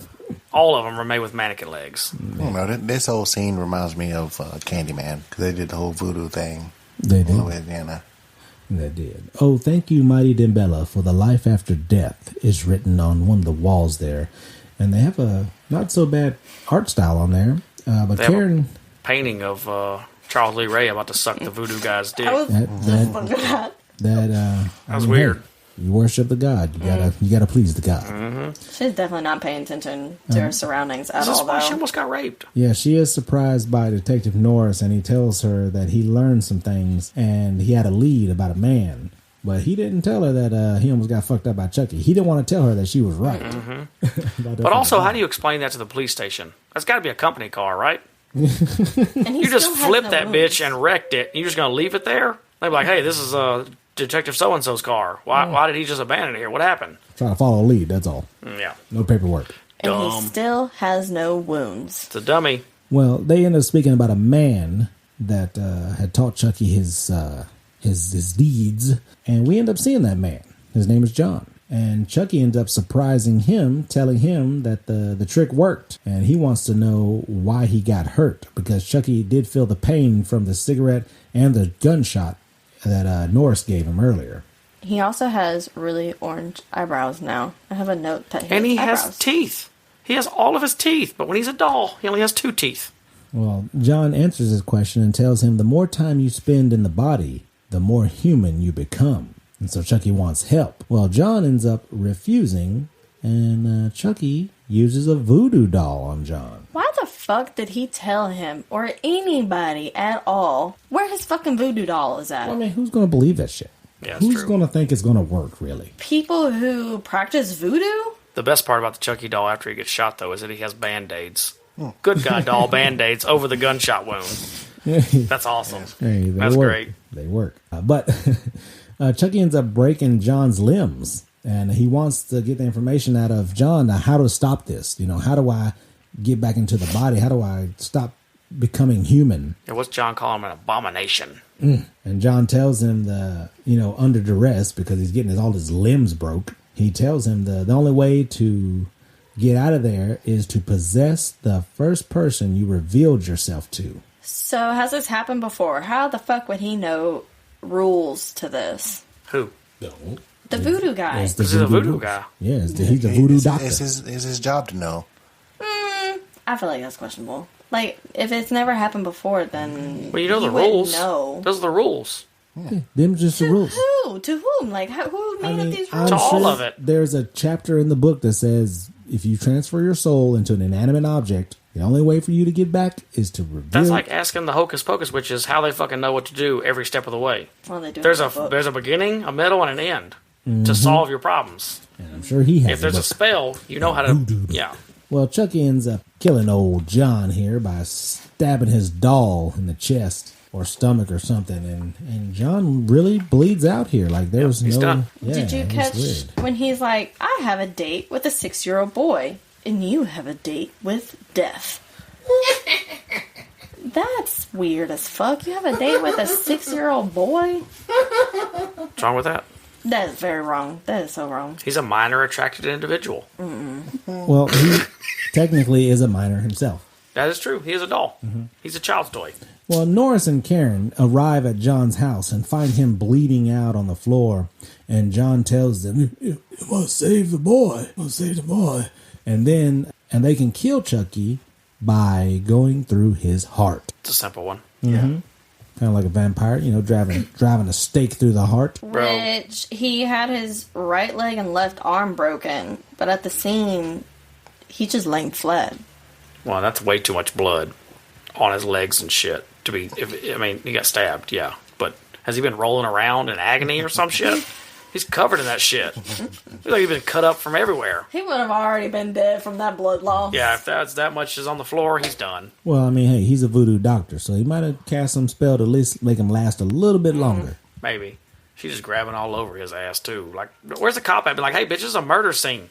Get off the fucking dude. Why is she pressing anything against the wound in the first place? We're calling it, because, they don't give a fuck. He's a voodoo fucking witch doctor. They're like, hey, let him die. Let's get him out of here. He shouldn't have a wound, really. Nothing really penetrated him. That's true. It penetrated the doll. They didn't call the ambulance or anything. They were like, fuck this guy. We're going to let him die, but tell us what we want to know. Well, after he does end up telling Andy, we see the psych ward, and Andy's looking out the window and sees Chucky. Which, why the fuck is the window open? You seen him jump up to touch the bars, but the window is completely open. It's you don't see if the window is either open. It just looks like no window. There is no window. That's what I was about to say. I don't think there is a window. I think they're trying to fucking freeze these kids out. This is 80s, man. And he's just in a long sleeve shirt, like no jacket, no nothing. There wasn't no such thing as child abuse. Kids was tougher back in the day. They ain't well, you got to freeze the retard out of them. I don't know about that. This is also one of the first times that you really get to see when they use a midget for Chucky instead of the doll CGI. Little person. Yeah, it might not have been a little person because in the commentary, Andy, Mr. Vincent, the kid who played Andy, his sister was the first Chucky. Really? Yeah, we've seen her running in the hallway just with a wig on, and she was the first actual Chucky doll. I shouldn't say midget either, too. That's bad. It's a vertically challenged individual. I think it's the proper terminology now. That's a lot of I made that up. I don't think that's real. Yeah. Also, how does Andy know that Chucky's going to kill him? This whole entire time, he hasn't said anything to Andy that he's going to kill him. Well, he killed his babysitter. But, okay, if you're going to go with that, he fucking snuggled in his bed after he killed his fucking babysitter. Yeah, he was worried for his life. He was like, maybe if I just be nice to this motherfucker, it won't kill me. Well, Andy starts to freak out, and the doctor comes in and doesn't believe him. And I think that was the point where Andy's like, nobody fucking believes me. Like, this is terrible. And he does start to break down and cry a little bit. But we see that Chucky finds the keys to the room. And another window that does not have it's open. He makes his way to Andy. But Andy had a plan. Chucky goes to the bed to try to, I don't know, was he going to stab Andy? He had his knife out. But Andy wasn't in there. But he also knows now that he can't kill him, right? Yeah, right, he needs to transfer the body. That was one of my notes. Like, why would he try, act like he was going to stab him? Maybe he was just going to scare him to get him to do what he wanted? Maybe. But Andy slips out of the room and ends up running through, and the doctor knows that he's loose. He had some bad acting. The little boy, he had some bad acting at this scene. He just did looking end up around. Yeah, looking around all weird, too much, and ends up fake falling all into this stuff. And he has a scalpel in his hand, ready He almost stabbed himself a couple times. to cut old Chucky up if he finds him. He's just looking too much. He's looking everywhere. side by side. He's not even looking down. Like, Chucky is smaller than him. Well, the doctor ends up coming in. The psychiatrist ends up coming in and grabbing Andy, taking the scalpel away from him, and ends up putting some benzol cortisone or some shit in him. Sleep, calm him fuck down. He was about to sedate Andy. Knockout juice. And he drops the scalpel, and we see Chucky's hand grab that scalpel. Oh. But where's all the nurses at? You would think if a child got out, the doctor's looking for Andy. Where's all the nurses? And this is one of the best acting scenes, too, right here, because as Andy's fighting, he grabs the glasses off the psychiatrist. And I can't tell you how many times Grayson has grabbed my glasses while we're fighting. And at that time, Chucky ends up slicing the calf of the psychiatrist and putting this electrotherapy headband on him, and he cranks it to the max. I tell you, this shit turns your face black. Yeah, this is some kind of actual race transparent thing or something. This is what Michael Jackson did to get white? Yeah. He puts it on him, and it just roasts his face. His eyes start bleeding and shit. Bro, do you think Stranger Things use some inspiration from this? Because that doctor who's doing all the experiments on 11 of them reminds me so much of that doctor in this movie. I don't know. It's a small portion, but he reminds me so much of that dude. I'm like, that they got some inspiration for this one. Well, Norse and Karen arrive at the ward, and Norse's partner tells him that Andy has escaped. And Norse asks about the doll, and they haven't seen him or his partner hasn't seen him for sure. Karen, he asked Karen, like, where would he go? And Karen says that he would go home. Also, are they going to blame Andy for the murder of the doctor? Probably. Oh, well, not Detective Norris, but everybody else would. Yeah. Also, how does Andy know how to get home? Does he know his address? That's a great question. Like, how would he get home from the ward? Like, Also, if he knows how to get home from there, why the fuck does he not call 911? If you're in Chicago, nobody's believing him. yeah, that psych ward's at least 10 miles away. That's at on the least. outskirts of Yeah. Chicago. You're not putting a psych ward in the middle of that fucking city. Well, we see Andy. He did make it home, and he starts to barricade the door. And we focus in on an old couple on the elevator, and they end up seeing a Chucky doll there, and decided to just leave him there alone. And the old lady turns back and says, "Ooh, looking such an ugly doll." And Chucky's like, "Fuck you." This is the best part of Chucky, is when he starts getting his character. Well, Andy locks the doors and hides in his closet, thinking that no one's going to find him in there. How did Chucky get in? He came through the fireplace, which I made a note because I seen he'd come through the elevator. I'm like, how the fuck did he come through the fireplace? So I went back to the beginning of the movie. I'm like, let me count the floors. They're on the 8th floor. There's an apartment above them. Where the fuck do they have the connection for the fireplace? Same way Santa Claus does. No. It's magic. There's no way. She wouldn't have had a regular fireplace. It's not There's Christmas no way magic. he would have came murder down. magic. Oh, shit. Murder magic, not Christmas magic. Well, Chucky gets in through the fireplace and is looking for Andy with a knife. But doesn't he need Andy alive? Mm-hmm. And Andy's waiting with a bat. And when Chucky cuts that corner, he misses. Barry Bonds his ass. Yeah, he missed damn Chucky with the bat. And then we end up seeing a chase ensue, where Andy is eventually hit in the head with that bat and knocked unconscious. And then we go back to Karen and Norris. And they arrive at the apartment while Chucky is beginning the oh-so-popular chant to claim Andy's body. Which this chant seemed to take a lot longer than the original chant from the beginning of the movie. Well, he's dealing with a live human at this point. Yeah. He might be needing more power, more chants, more begging of the god Dimbella. And we know that Gray knows this chant because we was wrestling around again, fighting each other. And he got me down and he put his hand on my forehead and says, "Give me the power, I beg of you." And I was like, oh, you've been watching too much Chucky. Sam, how fucked up would you be if Grayson's personality and psyche got transferred into Brandon's body and vice versa, to where Brandon was Grayson and Grayson was Brandon? That's pretty fucking weird. I would call for some sort of help. Who were you calling, the Ghostbusters? No, voodoo, something. No one's gonna believe you. If it's voodoo, they probably... You going to New Orleans or some shit? I will do whatever I need to. I was going to ask All a gross question, but I'm not going to ask that question anymore. Yeah, I would... Just because it was Grayson, I would try to get back in my body. But if I switch bodies with another kid, I'm growing up again, man. Live it out, baby. Out, bro. Live it out. That's not the same time frame from the freaking 90s that you grew up. It's completely different. All you gotta do is drink Prime and root for Logan Paul. You're all right. And do a bunch of TikTok dances. I'll be all right. You can get the same haircut as all them motherfucking kids. The white person perm. Well, Norris notices the thunderclouds, and Karen, both of them start to race up the stairs and bust the door open to stop Chucky from completing this chant. Karen picks Chucky up, and he bites her again. She didn't learn her lesson the last goddamn time. He got some sharp-ass teeth, bro. Yeah, he got her in the arm one time, man. How heavy is Chucky? He can't be that heavy. Unless he's starting to have the same... As he gets closer to being more human, he starts to have the same organs and weights, bone density, all that shit. And also, when we're breaking the door down, does she not have her keys just to unlock the fucking door? They're trying to bust down the door. Nah, bro. Oh, damn. He needs to get there fast. Well, once Karen throws him to the ground, he ends up grabbing a knife and slashing Norris in his calf. Chucky be fucking calves up. Yeah, he's a good calf slasher right here. But why are you not you saw her throw him. Why would you not be worried about where Chucky is? You just ignore it. He's not a very good cop. Well, Norris gives Karen a gun, and she goes off on the hunt for Chucky. Does she even know how to fucking use a gun? I doubt she does. Well, they end up storming the house, or clearing the house, looking for Chucky. Well, Chucky surprises Norris with a bat shot to the stomach, and as he's selling it like an old 80s wrestler, Chucky gives him one to the head. Don't nobody sell a bat shot to the stomach like... Not one of those mini bats either. It's not a real baseball bat. It's a child's good guy doll baseball bat. Well, Chucky had plenty of time to tee off on the back of his head after that first shot. Yeah, because he didn't hit him. He just poked him in the stomach.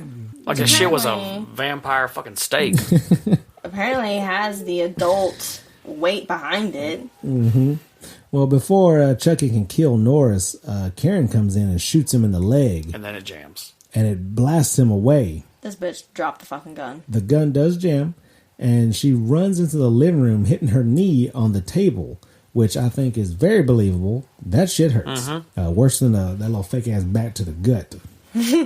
But Chucky's trying to maul her like a rabid animal. Dude, he is fucking losing his shit. Yes, and she's able to lock him in the fireplace. And she tells Andy to go get a match. In modern day movies, 2010 and up, she would have been like, help, Andy, help. And the kid would be like, I don't know what to do. I'm dumb. Yeah, do something stupid. But 80s, them kids were tougher. Because she said, Andy, I need help. He immediately gets the match that his mother needs and lights that sumbitch. Which if he has Chucky, if he has human male strength, why the fuck is he not able to just push the fucking grate and leverage female back? Leverage. She's got the leverage, bro. I'm pushing it. We're friends to the end. Yeah, before Andy lights that match and throws it in there, Chucky says, well, we're friends, Andy. To the end, remember? And Andy replies that this is the end, friend. And lights Chucky on fire and burns his ass to a crisp. Sets his ass ablaze, boy. But she was able to move the grate now. She jammed it with a piece of wood, but then he was able to get out. He lighting all her shit on fire, too. She gonna need new furniture, and how's she gonna explain that? But the apartment doesn't catch on fire. He's burning alive.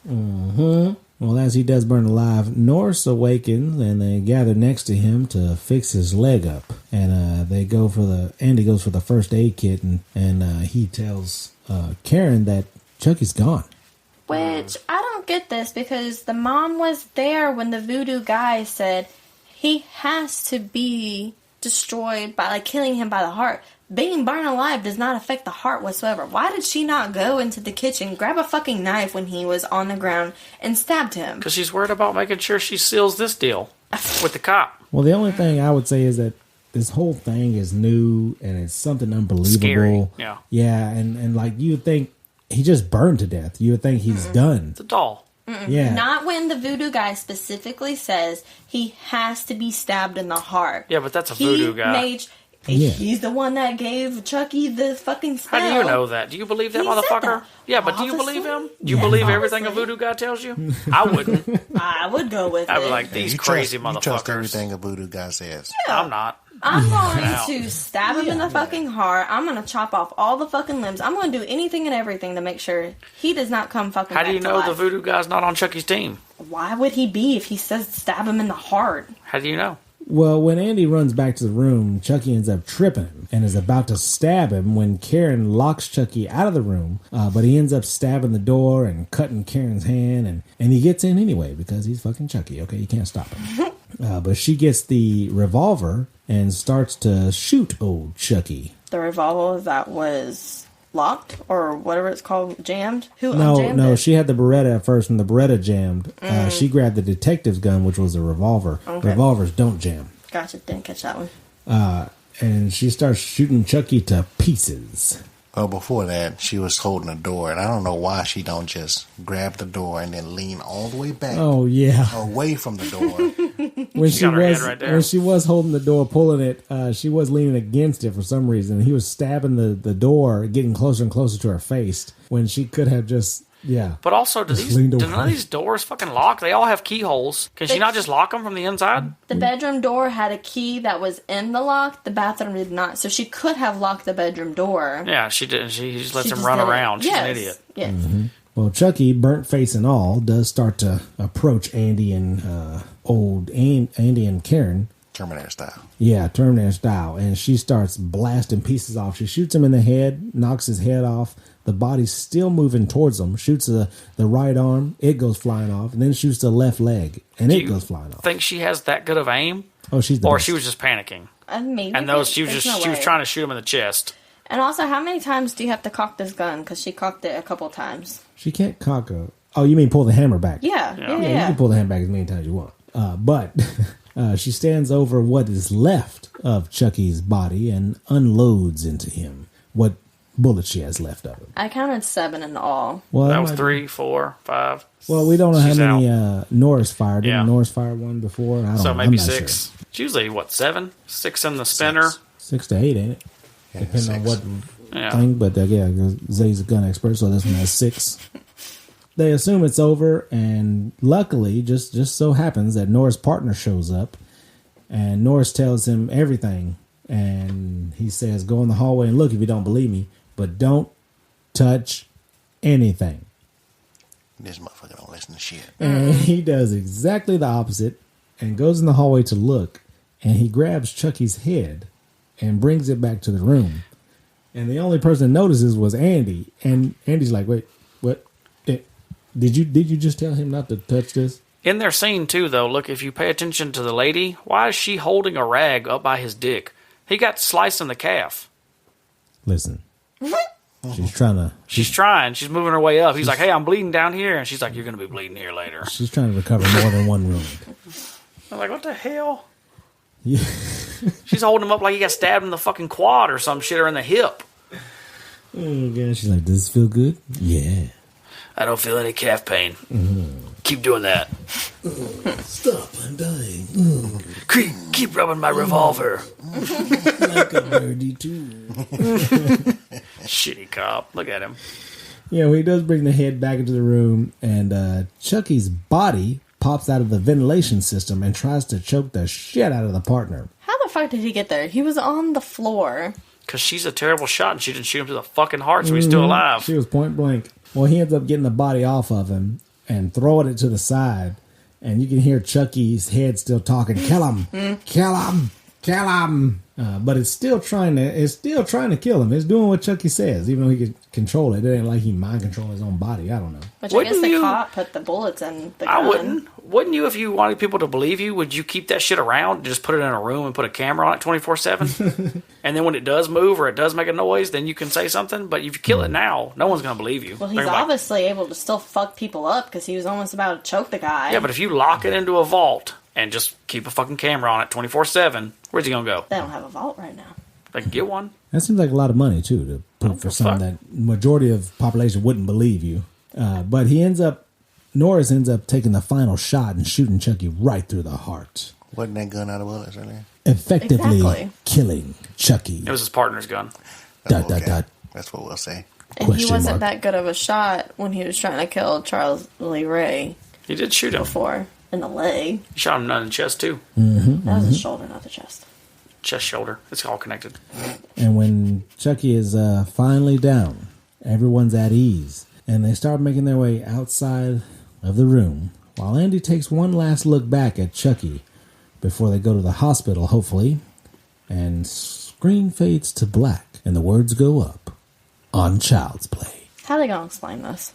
Well, that's what they talked about. Then the other cop said, who's going to us. believe me? Because he said, you believe me now? And he said, yeah, but who's going to believe me? Mm. No one's going to believe. They're all psychos. Crazy people. I still would not believe that he's dead. Like, they're just leaving him in the room. What do you think he asked for the next year for his birthday? Sure wasn't a good guy, dog. Goddamn dinosaur or something. No, he was like, I don't want anything. Don't give me shit. The fucking cake might come alive. Clothes? He wanted them this time. He gives a mean look back at old Chucky, man, because he's the only one that don't trust that shit is really over. But that's it for our review on Chucky. And now we bring it to our famous section that hopefully a lot of you didn't know about, these special facts about Child's Play. Extra, extra, hear all about it. We got the facts. All right, I guess I'll go ahead and start it off. My first fact that I bring to the table is the original concept. The idea for Child's Play came from screenwriter Don Mancini, who was inspired by the concept of possessed dolls. The film was initially titled Batteries Not Included. Pass to you, Grizz. What I found was there was another inspiration behind this because the craze back in 1988 was also The Cabbage Patch Kids. What about you, Koala? So I'm kind of going to go off of both of y'all's. I seen the Cabbage Patch Dolls, but they also was the Living Doll episode of The Twilight Zone. And then for the first script, plot was about the dolls having realistic flesh that could rip and bleed like a human. Kids would then buy good guy bandages in order to fix and take care of the toy. Idea was to have Andy accidentally cut himself, mixing his blood with Chucky's, originally named Buddy, which brought him to life, and he would attack the people that Andy didn't like as a mean babysitter or a teacher. Polar's time now. Thomas Holland, was not the original director considered. He actually turned it down once and then agreed to it later on. So there you go. I didn't know that. I thought he was, if you think about it from I guess an 80s horror movie plot line, that seems like a good movie to jump into. But it says they tweaked the script and then he agreed to it. So I wonder if it had to do with what you were saying, where the Chucky doll kind of story wasn't right and he didn't agree to it. I'm going to pass it to the other Panda Bear. All right. Thanks, Polar. Chucky's inspiration. The main antagonist, Chucky, was inspired by real-life events involving a doll called Robert the Doll. This haunted doll reportedly caused strange occurrences and is housed in a museum in Key West, Florida. I'm going to pass it to you, Grizz. All right, so as we know, CGI wasn't real a big thing back in 1988, so all this was mechanical. So it took 11 different people to operate all the eyebrows and the legs and the hands of the Chucky doll. Koala? Don Mancini never really was a fan of the whole voodoo part of the movie. It's the fucking second goddamn one you've stolen from me. What the fuck? I got 15 of them. Polar. Oh, fuck, hold on now. I'm looking, you asshole. They keep taking mine, too. They actually set a real person on fire. Oh, shit. Yes, Ed Gale. Yep. They set that person on fire. That wasn't a doll. That was a real fucking person. That was a real vertically challenged individual. Damn. Yep. In the fireplace scene, they accidentally dropped him 6 to 8 feet. Shut up. I hope I stole yours. Now I'm going to pass it to fucking Panda. Thanks, Polar. Brad Dourif's voice. Brad Dourif provided the voice for Chucky in the film. Dourif is an accomplished actor known for his roles in One Flew Over the Cuckoo's Nest and the Lord of the Rings series, where he played Gollum's friend, the one that Gollum ended up choking to death. Yeah, interesting stuff. Nice. Grizzly? All right, it took, at one point, 27 takes. They didn't want to use a vertically challenged person to turn on electricity for the doctor, so they used the auto mechanics and shot that scene 27 times. It got so bad that they started to get into problems with time and how the money was being moved around on the set. Koala? The next one I have is the Chucky films have always been accused of inspiring violence in children. One case linked to the series of a gang in Manchester kidnapping and murdering a 16-year-old girl. While they were torturing her, they forced her to listen to recordings of the gang leader repeating, "I'm Chucky, wanna play?" Director Tom Holland has always defended the first film from the accusation, setting that viewers of horror movies could only be influenced by their content if they were actually unbalanced to begin with. Polar? It's weird how we don't apply that same logic to everything nowadays. Brad Dourif wasn't the original voice of Chucky. It was actually Jessica Walter in the original screening, and then they replaced her with Brad Dourif up until the newest one, which is Mark Hamill, the newest Chucky voice. Yeah, he did okay. Yeah, the newest Chucky just sucked in general. Yeah, that whole AI was terrible. angle. Well, it just didn't look good. It looked stupid. It wasn't scary at all. It just, I don't know. But I'm going to pass it to you, Panda. I keep forgetting to pass. I'm a ball hog, baby. I'm Allen Iverson in this motherfucker. The mechanical Chucky. Throughout the film, both animatronics and an actor in a doll suit were used to bring Chucky to life. The animatronics were created by Kevin Yeager, who worked on several horror movie icons like Freddy Krueger. Grizzly? All right, the full name, Chucky, the guy that died as Charles Lee Ray, is derived from names of notorious killers. Charles Manson, Lee Harvey Oswald, who assassinated John F. Kennedy, and allegedly. Yeah, James Earl Ray, who assassinated Martin Luther King. Koala. They were thinking of toying with the audience a lot longer, wondering if Andy was actually a killer rather than Chucky. Polar? That's all I got. Y'all bitches stole all mine.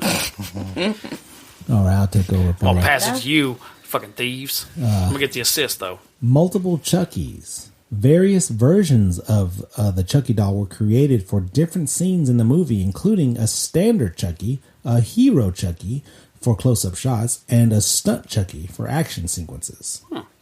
Grizzly? The photo of Andy's deceased father in the background of the bedroom, whenever he was in there, when it was like, who's his dad? There's another picture behind there that actually showed the director. He made a little cameo up in there. He was the daddy? No, he was a picture behind the dad. So he was put the him daddy. as a cameo. Yes. Koala. He's a daddy.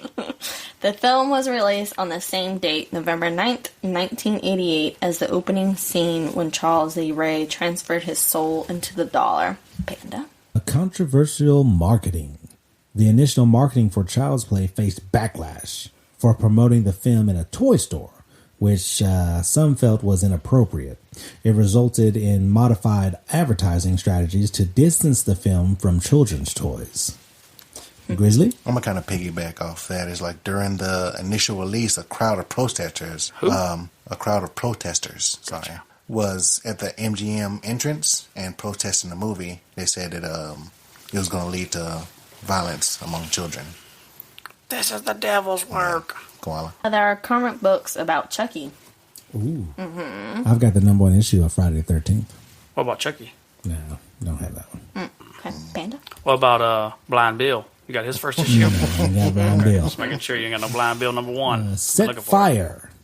During the production of Child's Play, the studio burnt down the original location where the doll factory scenes were filmed. The crew had already finished shooting at that location, but the fire delayed the post-production phase of the film. Grizzly? All right, there was a link between two movies. One of them that was inspired by Chucky, and that was The Shining, whenever he was trying to hack through the door. Here's Johnny. Here's Johnny. Yeah, Koala.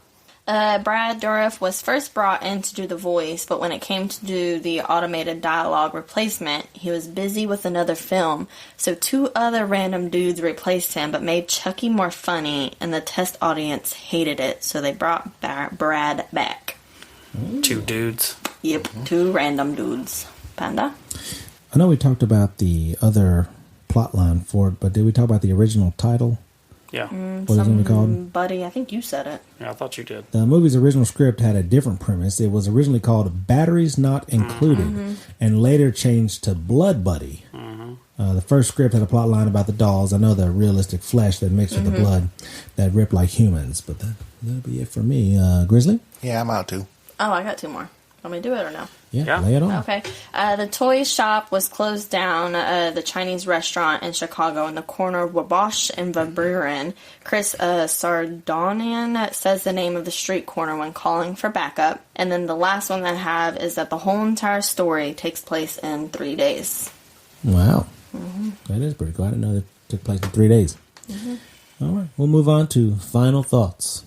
I'll go first. I thought Child's Play was a horror movie like no other. It isn't immediate fear when you see Chucky, but you learn quick that you should fear him. And I like how they didn't make this into a comedy, because it could have easily went that way just because Chucky was a doll. They showed how dangerous he could be and played that very well in the movie. Kid actors are almost always terrible, but Andy in this movie, he was passable. He didn't break the film for me. I also like that they played the believe it when you see it when it comes to people talking about Chucky, and that helped Chucky commit a lot of his crimes, because, who's going to believe a doll? I thought Child's Play was a good one, where it lacks in the believability of the actors when they lose someone, like Maggie. Like, nobody really even cared about her. They got over it so quick, I felt. And also, a child traveling across Chicago by himself was a little bit of a stretch. But with that said, it can be enjoyed as an October favorite every year if one chooses. Grizzly, if your wife told you that a possessed doll was going to kill her, would you get rid of your wife? Or say that Child's Play is a good one? I wouldn't believe her ass. I wouldn't know what she had. You probably ask how many crazy ass gummies she's had. Yeah. I make her sleep next to this shit every day. But I loved it, man. This was my childhood right here. This is one of the first movies I remember seeing, like first horror movies that I was like, okay. It wasn't too scary as a kid because I didn't play with dolls and stuff anyway. But I say, man, I loved it, man. I really, really did love it. I'm going to say this is a great Polar, if you were sleeping and someone put a rat trap between your legs, would you believe your cub that they didn't do it, or say that Child's Play was a good one? I'd probably blame Mandy. I probably did something to piss her off, so it'd be her for sure. But I think this is an amazing movie. The more I've watched it since we picked it, I've watched it 6 times. And it is the funniest shit I've ever seen in my entire life. It is a comedy for me. I know you said that they didn't go that route, but it has like all the best things for a great 80s, 90s horror movie. It's, in my opinion, it's got all the things that all the newer horror movies are missing. All the newer ones are trying to go with possessions and just nonsense. This one's great.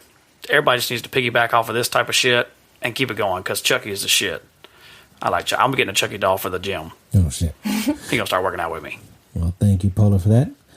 Koala, if your son really wanted a Christmas gift that you had actually missed out on, would you suck a guy off in an alley? Or would you say that Child's Play was a good one? Well, I would have been better than what she was saying, that she acted like she didn't know he wanted the doll. And it's like, oh, I didn't have time.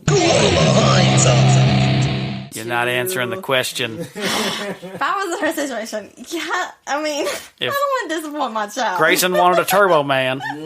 What would you do for a Turbo Man? Oh, gosh, I would try anything and everything. Would you turbo twist it? Oh, my gosh. Stupid. I think this is a pretty good / great movie. I can't say it's good, and I can't really say it's great, so I'm going to go in between. I know you don't want to go in between, but I think it's pretty good. I didn't grow up watching horror movies, so when we first got together 10 years ago, I would say we first watched this, and I enjoyed it. Even with us picking apart the movie, I would still rewatch this several times. I wouldn't say this is a horror movie. I would think this is action comedy, in my opinion. But I enjoy Chucky. I enjoyed all of the movies that they created, especially Bride of Chucky. And then especially with The Seed of Chucky. That one was stupid hilarious to me. I would definitely rewatch this. And you would say it is a great one. Let me stick with the great one. Thank you. Well, I think that's all right for us. Let me ask another question. If you were trapped alone in a room with a fully functional Chucky doll possessed by a vengeful spirit, and your only way to escape was to convince Chucky that you were a worthy ally, what strategy would you use to convince him, sparing your life and helping you get out? That's an easy one. I mean, if he doesn't need my soul, I just tell him I'll help him get whoever soul there is. I'll grab them motherfuckers. I don't give a shit. I'll go to jail for you, Chucky. Let's do it, dog. Yeah, dang. I'm down. Koala? I'd probably piggyback on him, but even then he'd probably fucking kill me anyways, because he's just like, if I can get it myself, why do I need you to do it? But he can't. He's a doll. He's got certain limitations. Mm-hmm. And if someone sees him, they're going to believe the Chucky story. So if you're the human and you're doing it all, but you'd have to give up that guac 3000 to that little homeless dude. Going there. Grizzly? My strategy would be, I would say, yeah, I'll go along with everything, but you have to go in the box. And then I'll get him in the box, tape that motherfucker shut, and throw him in the river. You're dying. You're dead. You're dead. You've died. You didn't even make it through the first fucking 30 minutes of the movie. You're definitely dead. He's still always going to have that knife. He would easily cut that box. He's going in there. I'm going to say, I'm going to bring it to you just like this. You can't have no knife or nothing in there. It's got to be believable. He got out of the box originally. You think he can get out of there again? Duct tape. Tape that motherfucker up. Duct tape. Duct tape. What? Duct tape.